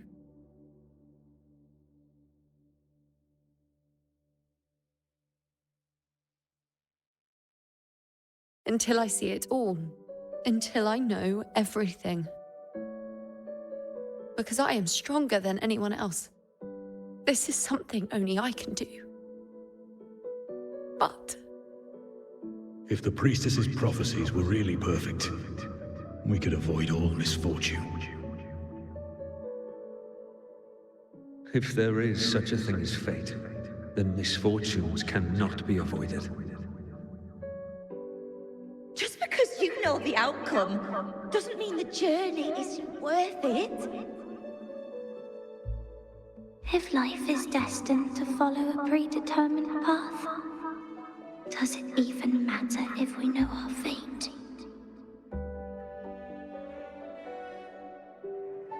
after all I see, could I ever answer what they hope of me? Does glimpsing one's fate really matter?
Unwritten, you are as sharp as ever.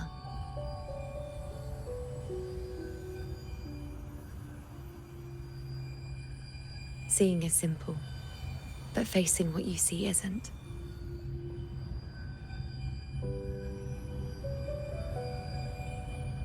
In your eyes, I see my past self. I also see my present self. Together, they overlap to create a more complete version of me.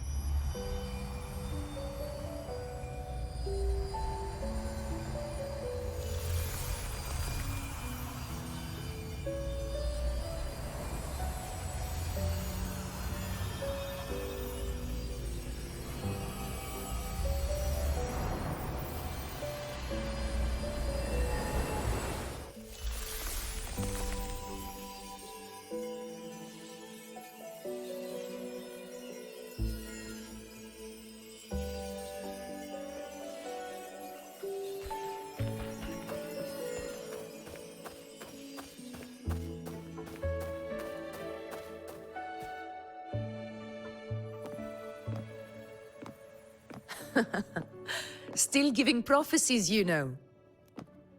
Like the first time we met on the plains. You told me you saw a glory as bright as the sun. One that would earn me respect.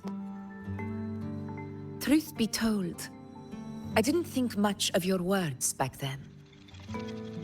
When I want something, no one's permission is needed. Nothing could stand between me and my goal. When the prophecy came true, though, I found it unsatisfying. Imagine thinking you are the master of your own fate, only to learn, for better or for worse, everything you are is part of fate's design. It's as if fate chips away at the untamed part of you, turning you from a wolf into a caged rabbit. And you saw it all so easily. Truths as clear as the moonlight, bright, yet distant and cold.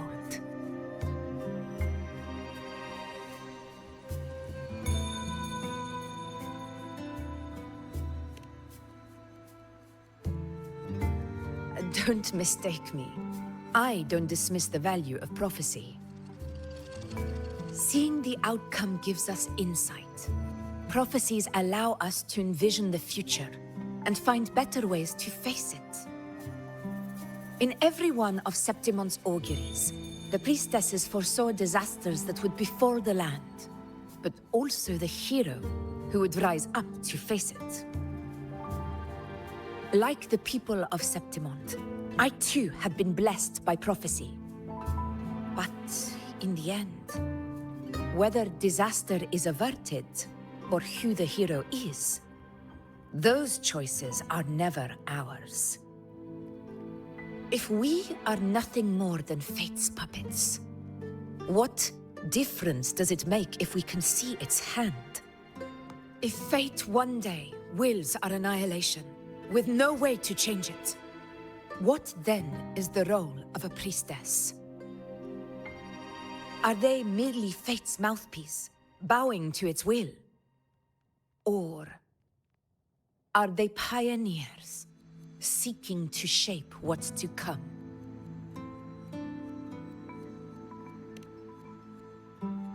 Last night, Grandmother Lilibet told me another Septimont augury had emerged. This one revealed a future unseen, a warning long overdue. An unknown disaster that would bring about the end of Septimont. The vision was unclear. The priestess couldn't discern the cause of the disaster, nor could they see the hero who would rise up to stop it. The Senate prefers to wait, believing the solution will reveal itself in time. But I must consider the darker possibility. I know that you'd rather be out there dealing with living, breathing people than confined to the temple to await some grand future. You, too, are tired of the Senate's rules and the priestess's chains. But as a prodigy in prophecy, you should see further than Lilibet or any of the other priestesses. Would you dare, with no direction, no clues, and not a single focus item, gaze upon Septimont's end and trace its cause?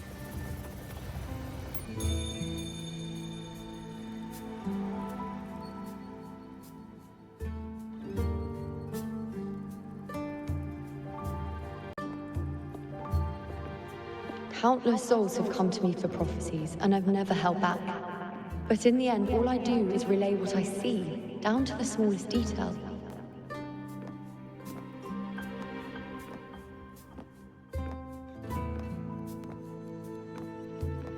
Whether I intervene or not, what's destined to happen will come to pass. If we are but fate's puppets, What difference does it make if we see the future?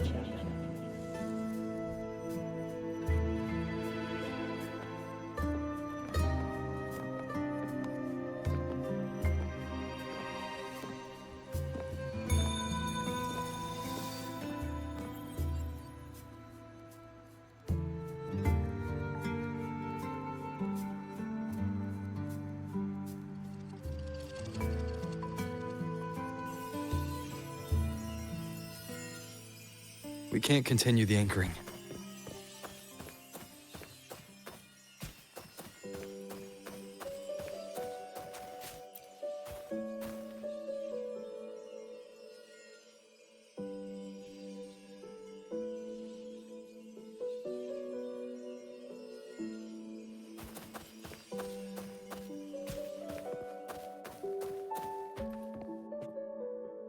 Would you dare? With no direction, no clues, and not a single focus item. Gaze upon Septimon's end, and trace its cause.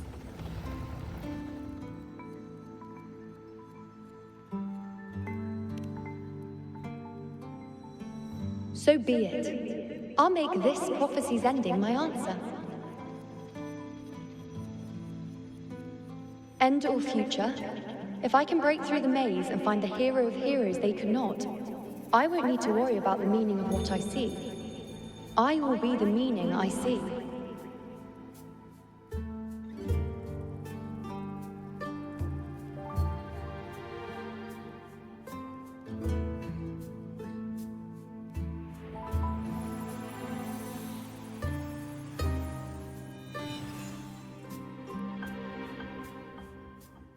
Once again, I repeat Yuno's past choice.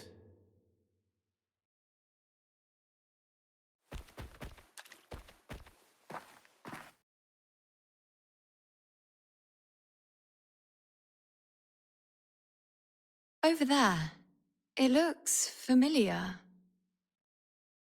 Perhaps we can stop to take a breath and rest, if only for a moment. I don't know, but something about it is different. I must have been there before and done something. Something important. None of the other places felt like this. But why is it so ruined, so silent? There should be people and more light, like how it was when it all began. Leave it to me. It's chaos. It's found us. Those things are manifestations of chaos.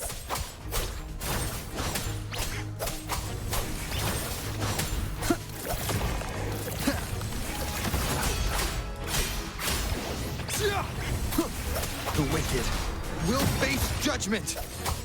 Tempest of slashes.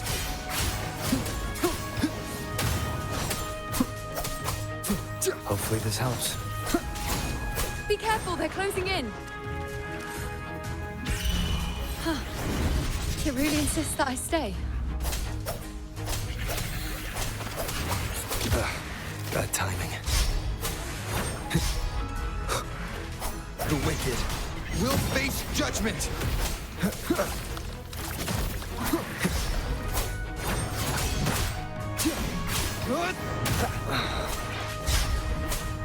Hopefully this helps. Wind rises. The wicked will face judgment. Wind howls, unfettered by bounds. Annihilation.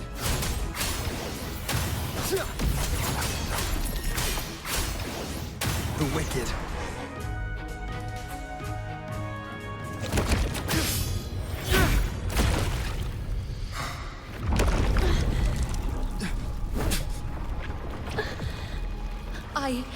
I remember now. This is the place where it all began.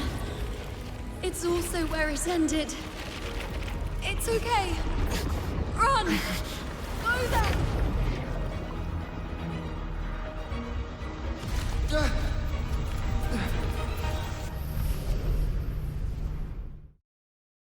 Go there? The dark tide is starting to surge. Have to get there before I'm swallowed, too.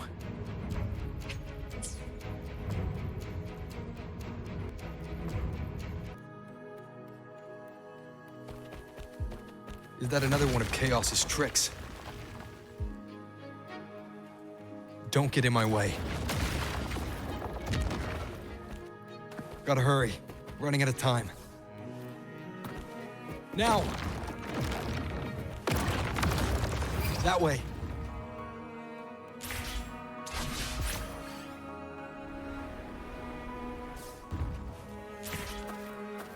Manifestations of chaos. Where is it taking Yuno? How can I find her? Did Yuno leave these lights to guide me?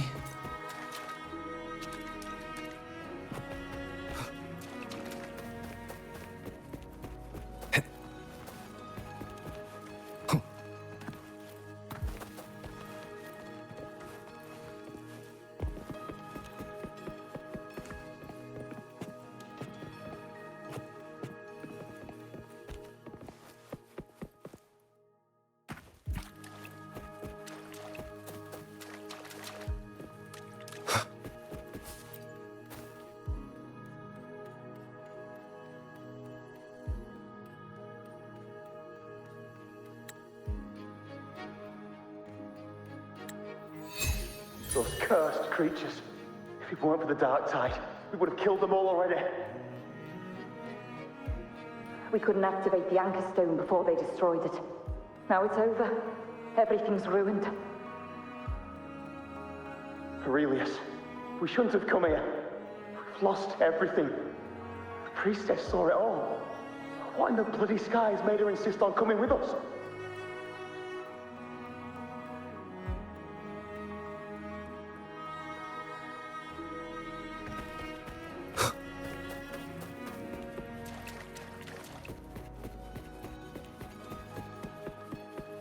An unexpected discovery.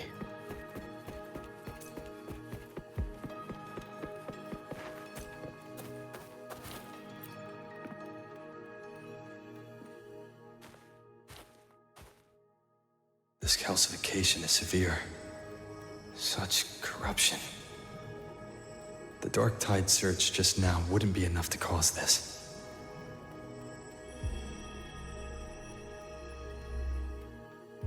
Could this be connected to the important event Yuno mentioned before she was taken?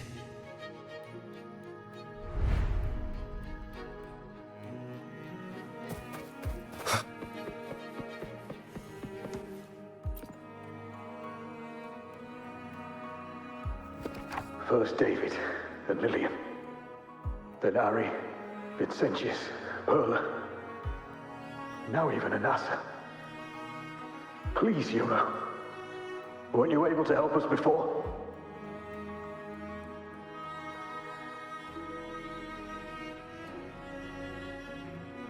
Just like when you told us to use a spear against the Tacit Discord. Help us see something again. You must be able to see something. All of us doomed to die. If that's true, why did you come with us? Just to watch us die? No. The Dark Tide's corruption is spread too wide. It's covering their retreat, we can't catch them. The moonlight offered us some illumination, but... now it too is being swallowed by the Dark Tide.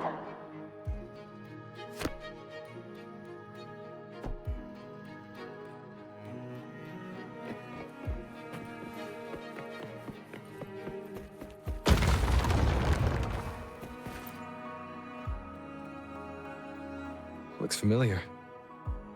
A priestess's candelabrum.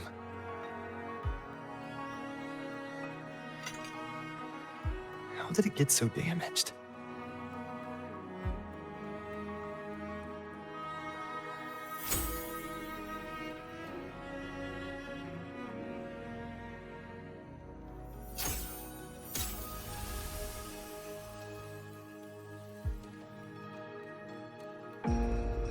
Fate unveils itself to the priestess.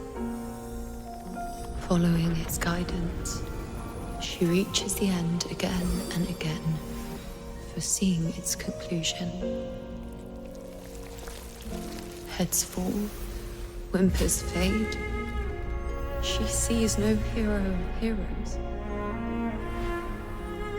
Variables added, visions expanded. She sees no hero of heroes.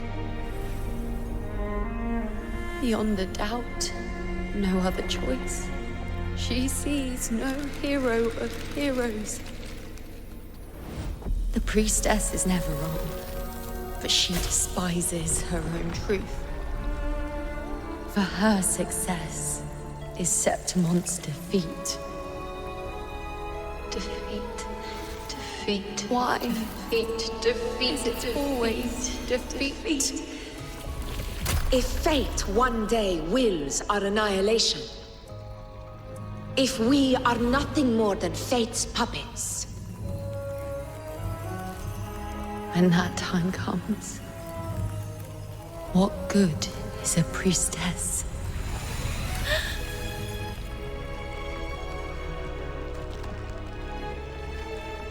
Septimont will be no more. Nothing will remain. Only she who foresaw every death still lives.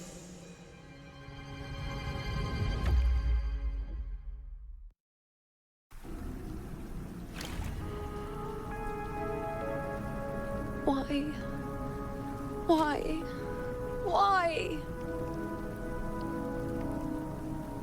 Hundreds of days and nights spent in fate's embrace, staring at the end. I tried to see everything, missing nothing, but not once did I see a single future where Septimont still stands.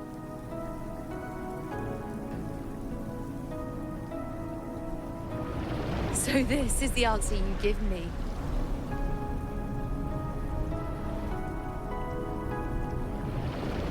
To know our inevitable doom, and tell the people of Septimont to wait for it, accept it, and even be grateful?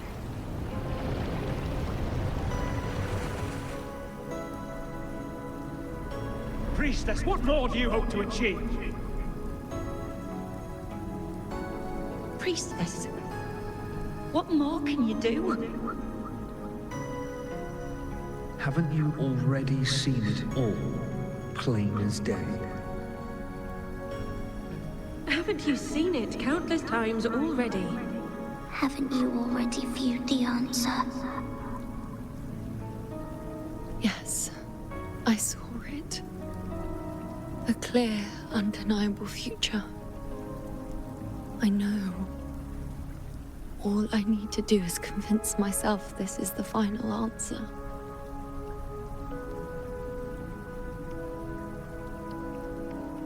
But how could I ever accept it? How could I be content?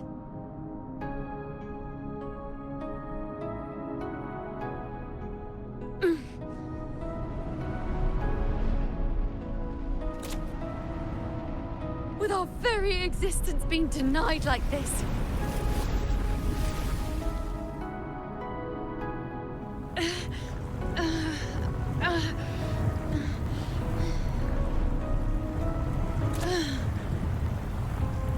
Who are you to decide Septimon's fate?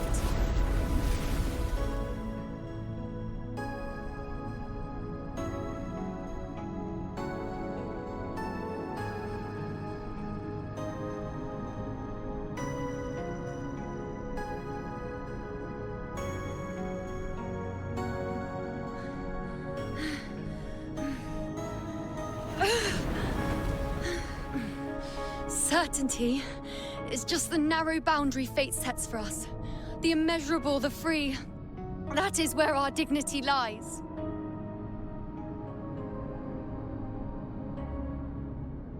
A mouthpiece, a silent witness. If this is what you expect of me.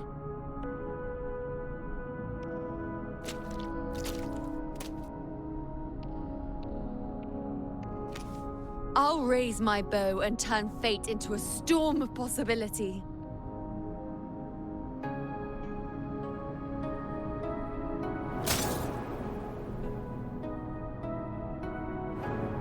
If, just once, I can prove you are not fixed, then will this so-called end even?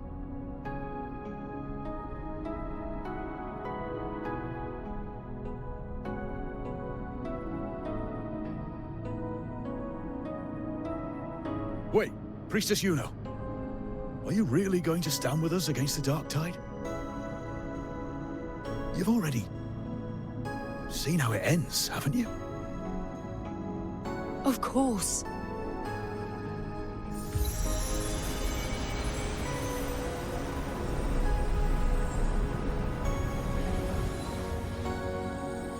I'm doing this because it's what I want. The answer I seek is the one only I can give.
The Lunaran bows have grown strong.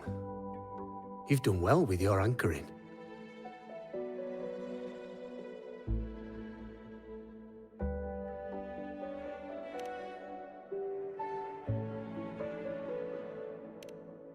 Look at you. A mortal from the real world stumbling into chaos. What else would you be here for, if not to take something back with you? Also, with that thing on your wrist there, isn't it clear? That's how she's been connected to you all this time. Only anchoring explains that. As for your second question, that's even stranger. Along the way, you met priestesses, gladiators, and many others chasing prophecies. Did you ever stop to wonder who they were?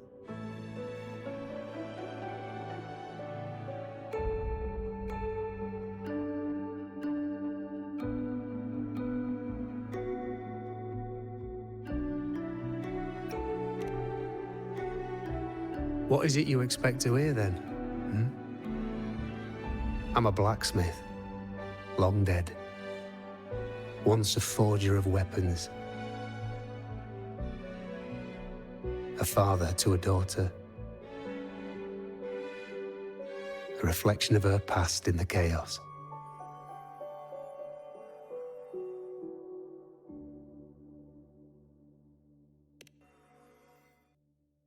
Aye. But just like the question of who I am, that's not the point. What matters isn't me, but you. Isn't that right? You noticed, didn't you? The more you rested near the Lunaran bows, the more memories and connections manifested into reality. Yuno's spectre became more real, and the bows grew. But now, chaos has that spectre. After all, it was never truly Yuno, was it? But the Lunaran bow. That's what the two of you built along the way. There'll be no more doors to choose from. You can keep the bow and take it back with you. Find a new spectre to follow. As long as you have it with you, that should be enough. Or do you still want me to forge it into a bow?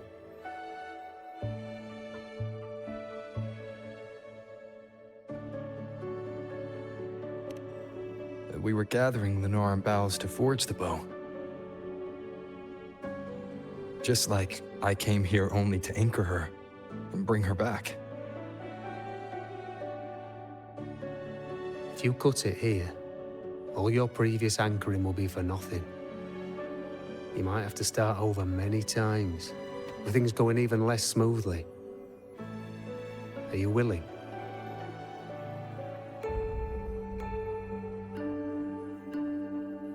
Not to mention being trapped in chaos for so long. There's a chance she's already forgotten her will to fight. Are you sure you want to throw away all the certainty you've built just to gamble on a possibility?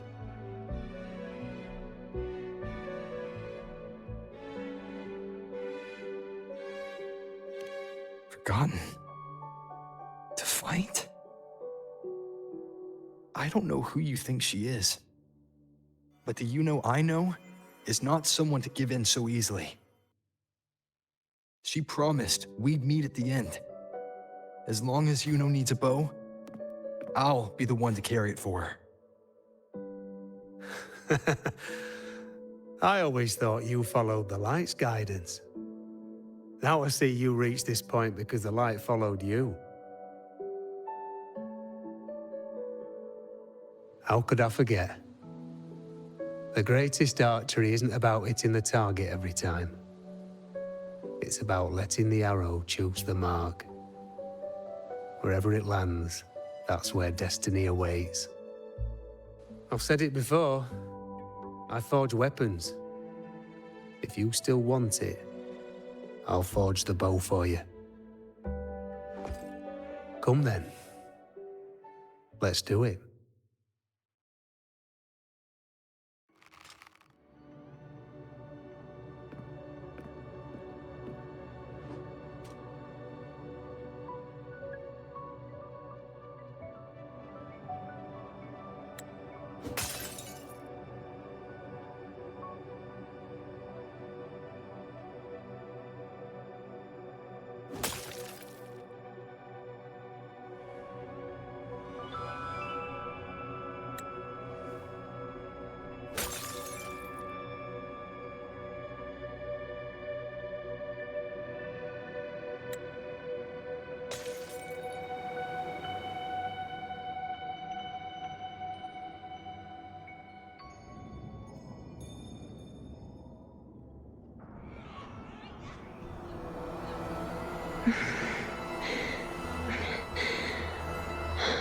This is...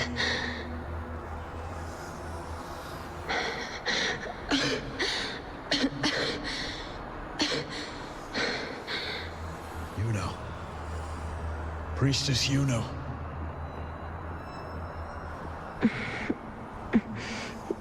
This again. My head spinning. My arms and legs. It's like I'm underwater. So heavy. I sought the Unwritten One at the divination altar at the Agora. And then... Go back, Priestess Yuno.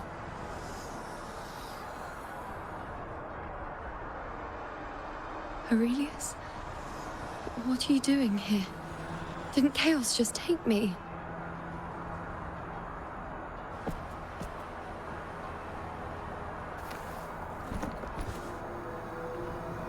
This place must be where I gave my last prophecy 3 years ago. At the end of the Spring Basin where the dark tide surged.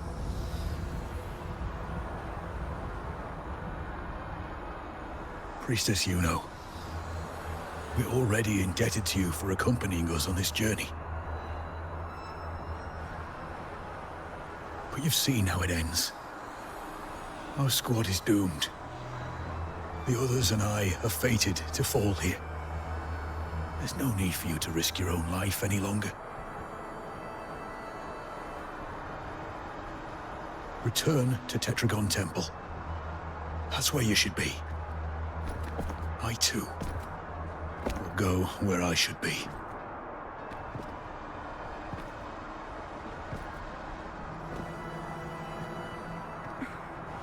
Words for the Abyss. Don't you dare underestimate me. Where to go, what path to take, that's something only I decide.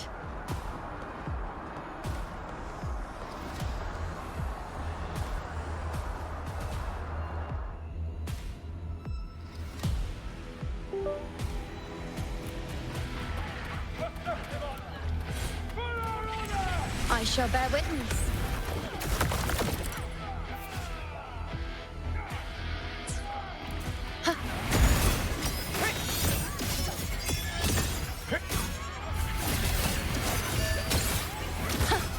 This is nothing. On you I go. feel much better.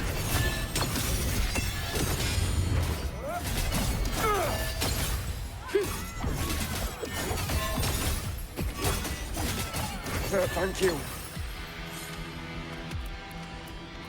Keep up.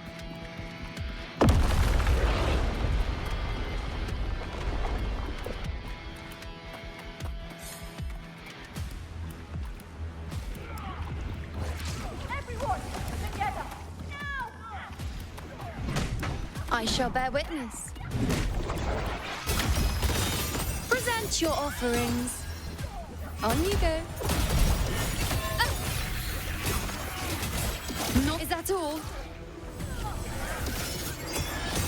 Ha. Ha.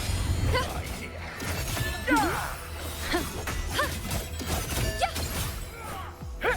I am the moon.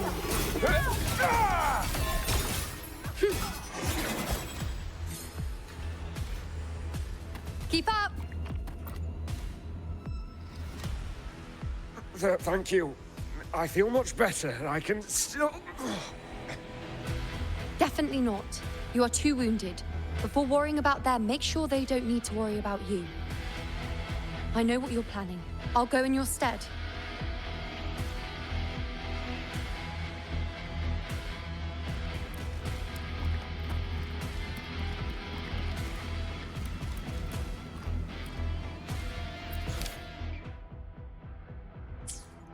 Keep up!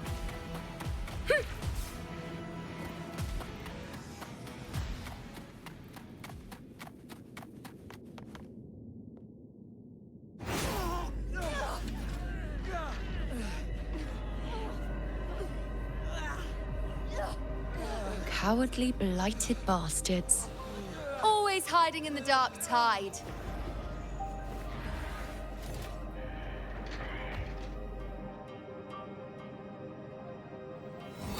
Then I'll send you right back into it!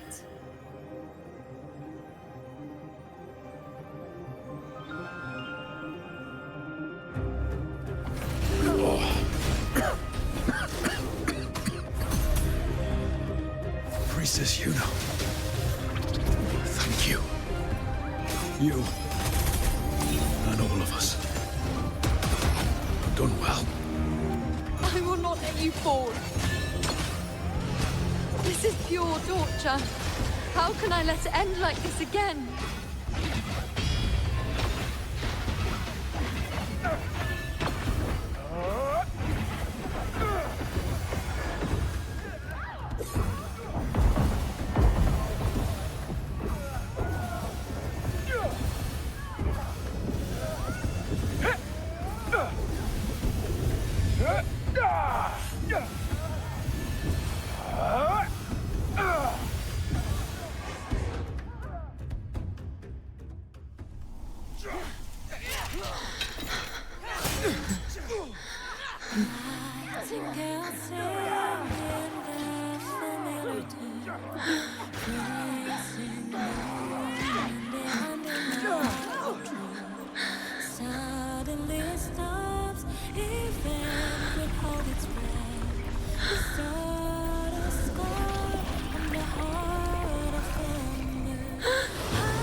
Again, as always. But why would I just stand by and watch you, accept you, complete you?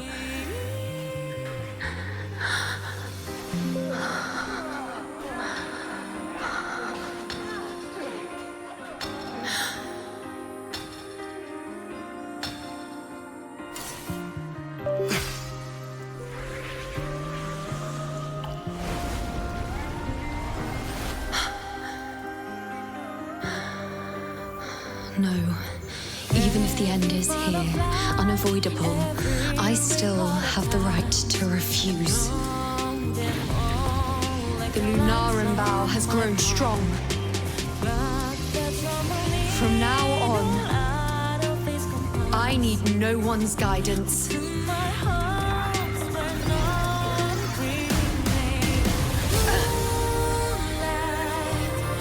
Because wherever I choose to aim is my true destiny.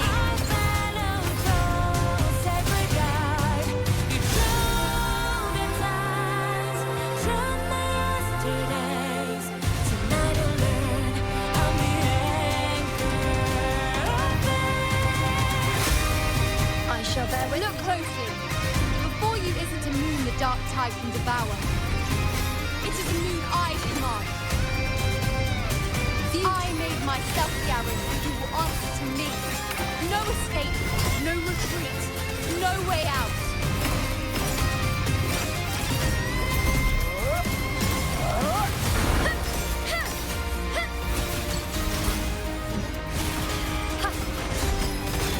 Present your offerings. On you go. Causality, overturn. Bow before. Taste my resolve!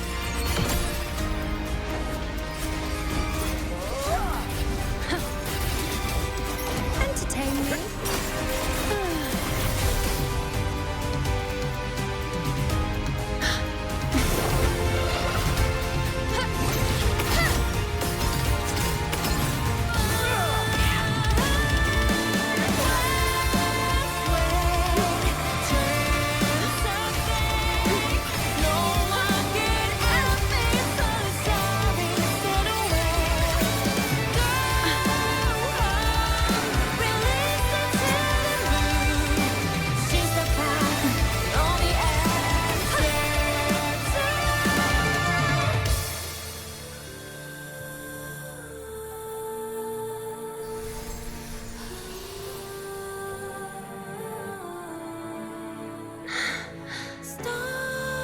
I told you.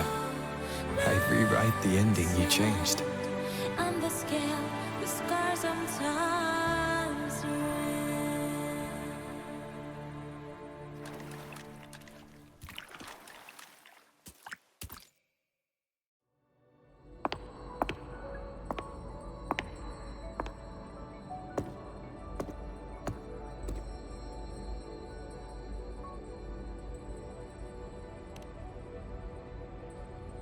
Yes. We've come out of the chaos between life and death, between existence and non-existence.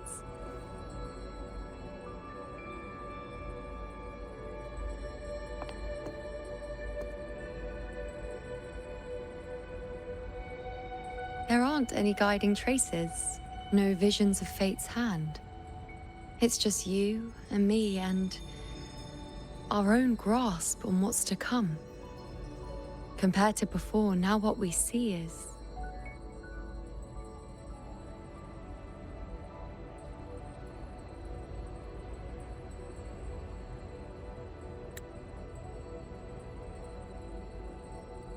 Yes. Stretching as far as the eye can see, an infinite void. More vast than what I saw within you, or anything I glimpsed in the future. So this is what our changed ending looks like. No longer an indeterminate chaos or a singular answer given by someone, but an infinite sea of possibility awaiting choice. It seems there's nothing, but in truth, there's everything. So this is the true meaning of a void. Now, it's time to leave this place.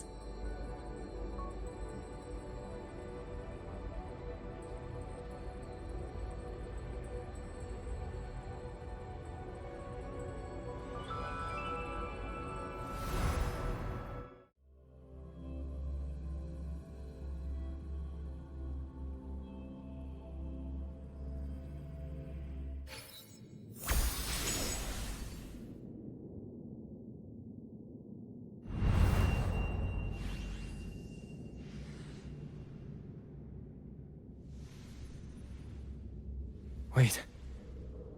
Why is it only me?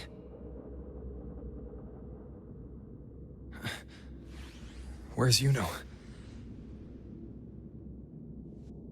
The way into Chaos is closed. Lilibet's not here either. Did the anchoring fail? Or is it not over yet? But Yuno and I made it to the very end. Does this mean this is the new ending I created?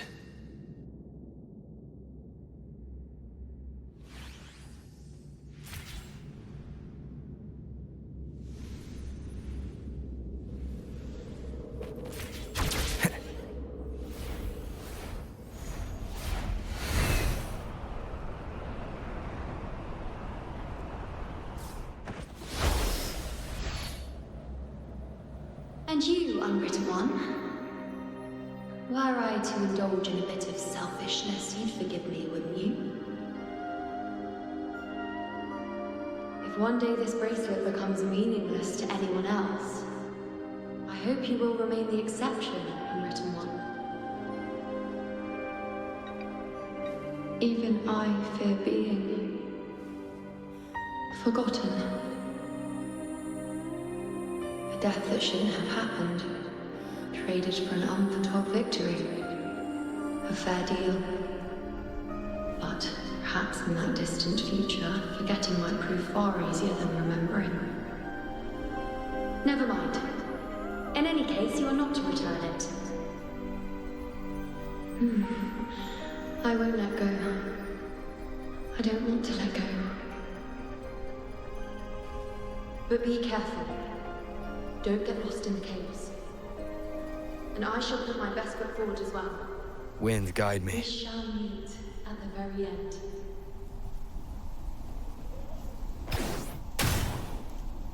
I don't see Lilibet anywhere.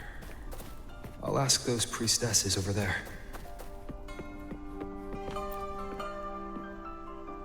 Don't you think it's odd?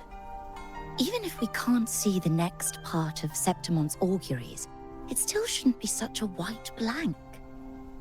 Grandmother Lilibet also said that for the first time, some of her records in Septimon's auguries were rewritten. Yes, it's like there's a whole new part to the story. Huh? Wait, aren't you the one they call the Unwritten One? This is our first time meeting you in person.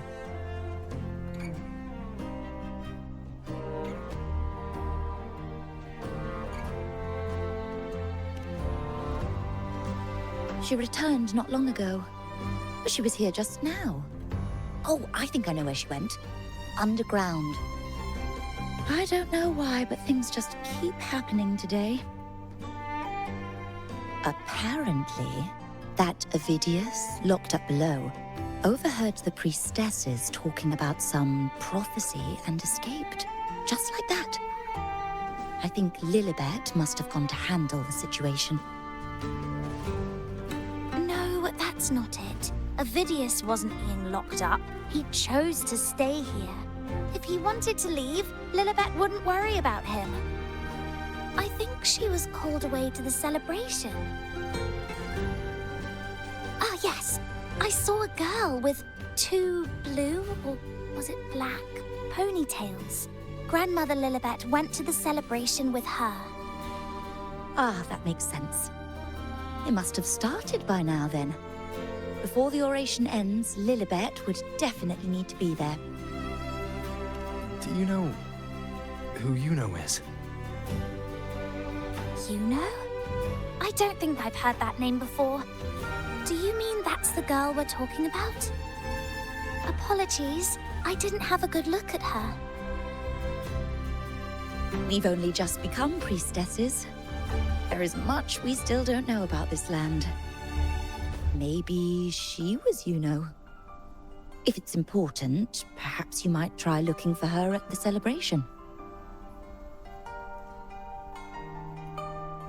Don't you think it's odd? Grandmother Lilibet. Who is that girl with Lilibet? Is she a new priestess? Oh, it's the unwritten one, eh? How have you been holding up? Since you've kept your distance from the Dark Tide, how are things? The bow, the girl, those daydreams of yours get any better?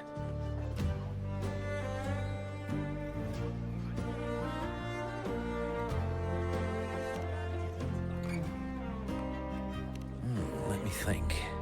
Plenty of fresh faces here, but dark blue ponytails. Ah, I think I saw a girl like that. She walked like a cat, as nimble as they come. Seems she was looking for someone too. She was just over there.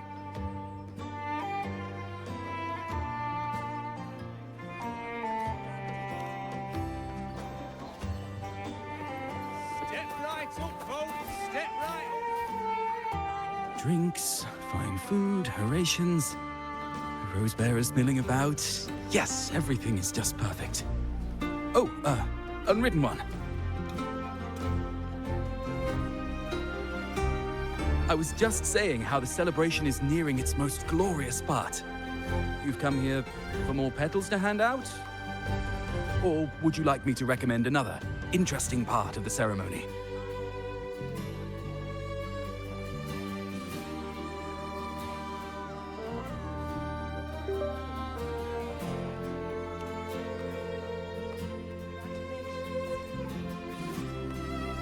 Ah, the name has a lovely ring to it, but I'm afraid I don't.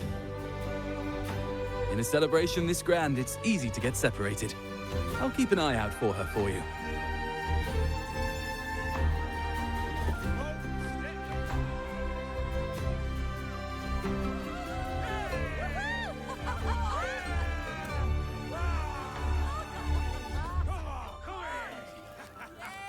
Come on over, toast!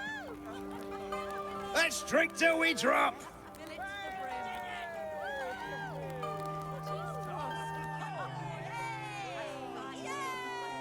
Fill me up to the top.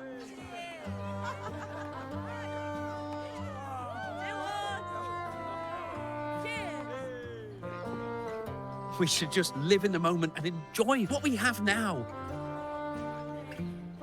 That's more like it.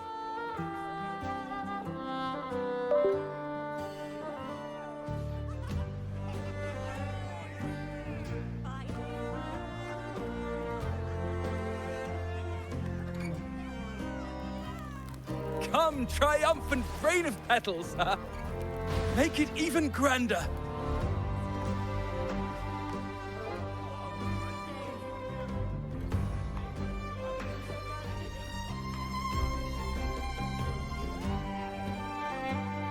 Didn't you tell me we would meet at the very end? Then why can't I find you?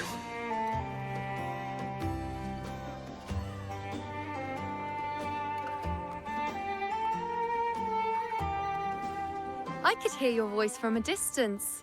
You know, you know! Wasn't that it?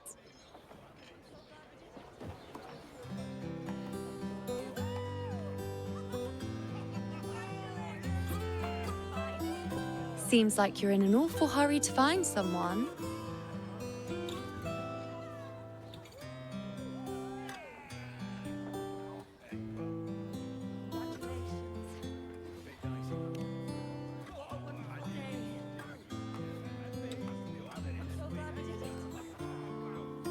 I thought you'd like this, us slipping back into our old familiar rhythm. Now you know I'm still me, and yes, I really am back.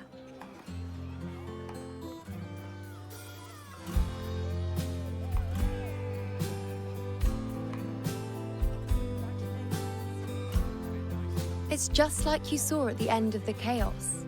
3 years ago, at the end of the Spring Basin swallowed by the Dark Tide, I, as a priestess, made my choice.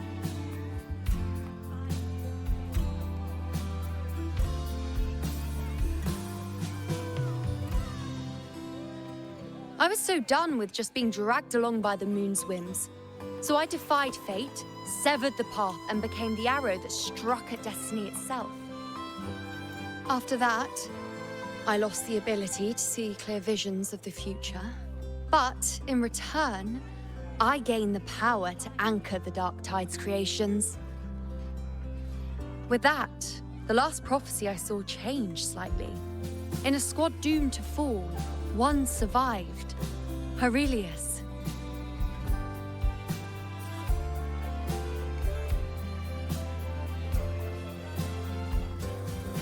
If I can do it once, then I can do it a second time, then a third. Perhaps one day I can overturn more destined futures.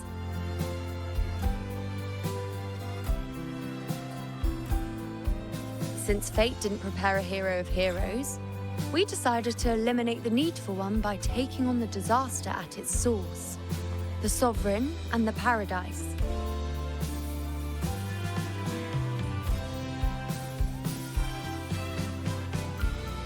This is the plan Augusta and I made, though I did hide the teeny tiny cost.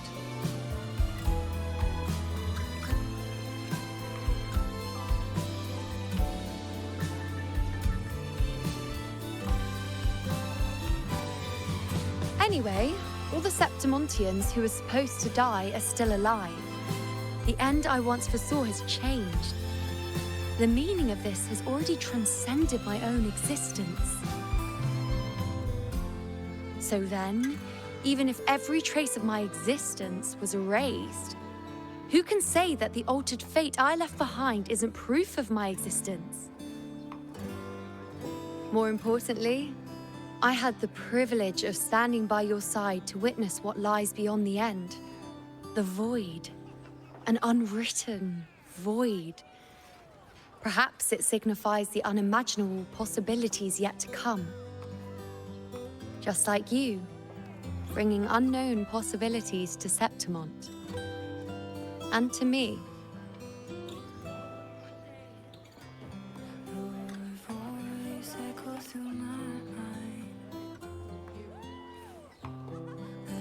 Why? Sacrificing myself? Or just trying something I'm not sure about?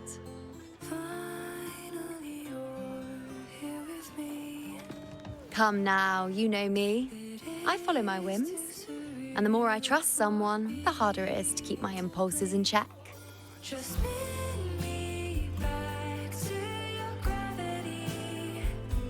I'm not one to make promises I can't keep. But I'll promise you this. If there is a next time, you'll be the first to know.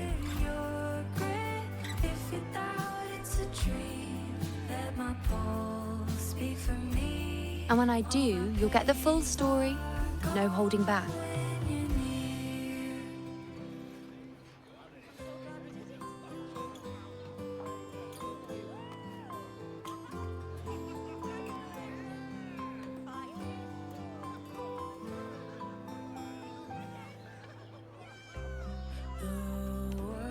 I've run into a few friends since being back. Not one of them recognized me. Guess the memory of the you-know they once knew is just the price we had to pay. But at least, you still remember me. You pulled me from the chaos and brought me back to existence. That's enough. Oh, I'm certain Augusta and I, along with the rest of them, will be thick as thieves again, this time creating new futures.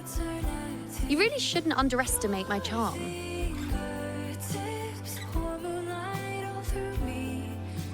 Oh, yes, and this bracelet. This is the second time I've given this to you. Never mind the first time, but I wouldn't refuse a second time if I were you.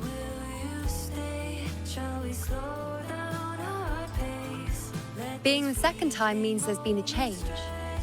Now it's a testament to our secret little interaction. I've anchored the world, and you've anchored me.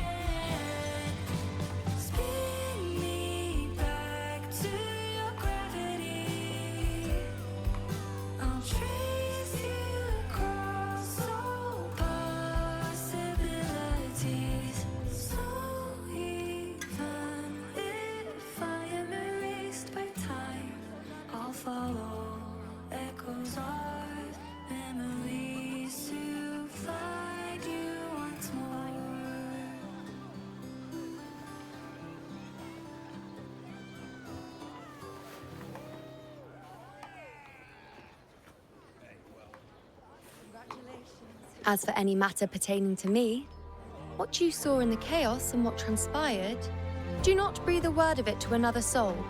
Understand?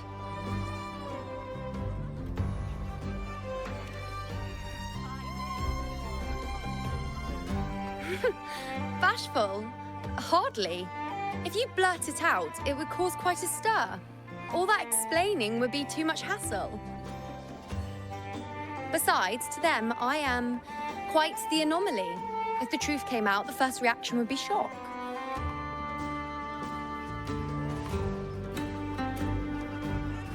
Well, then again, this is a perfect opportunity to start anew.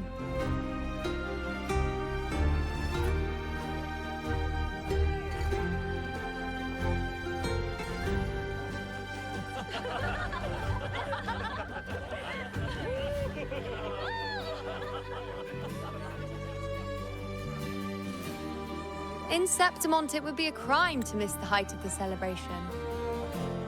After fighting side by side, we share honey and wine under a rain of petals, drinking to our heart's content. Surely you've heard of this little tradition of ours, haven't you, unwritten one? Come on, let's go, together, to be drenched in those rose petals that smell of glory and triumph.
Wind, guide me.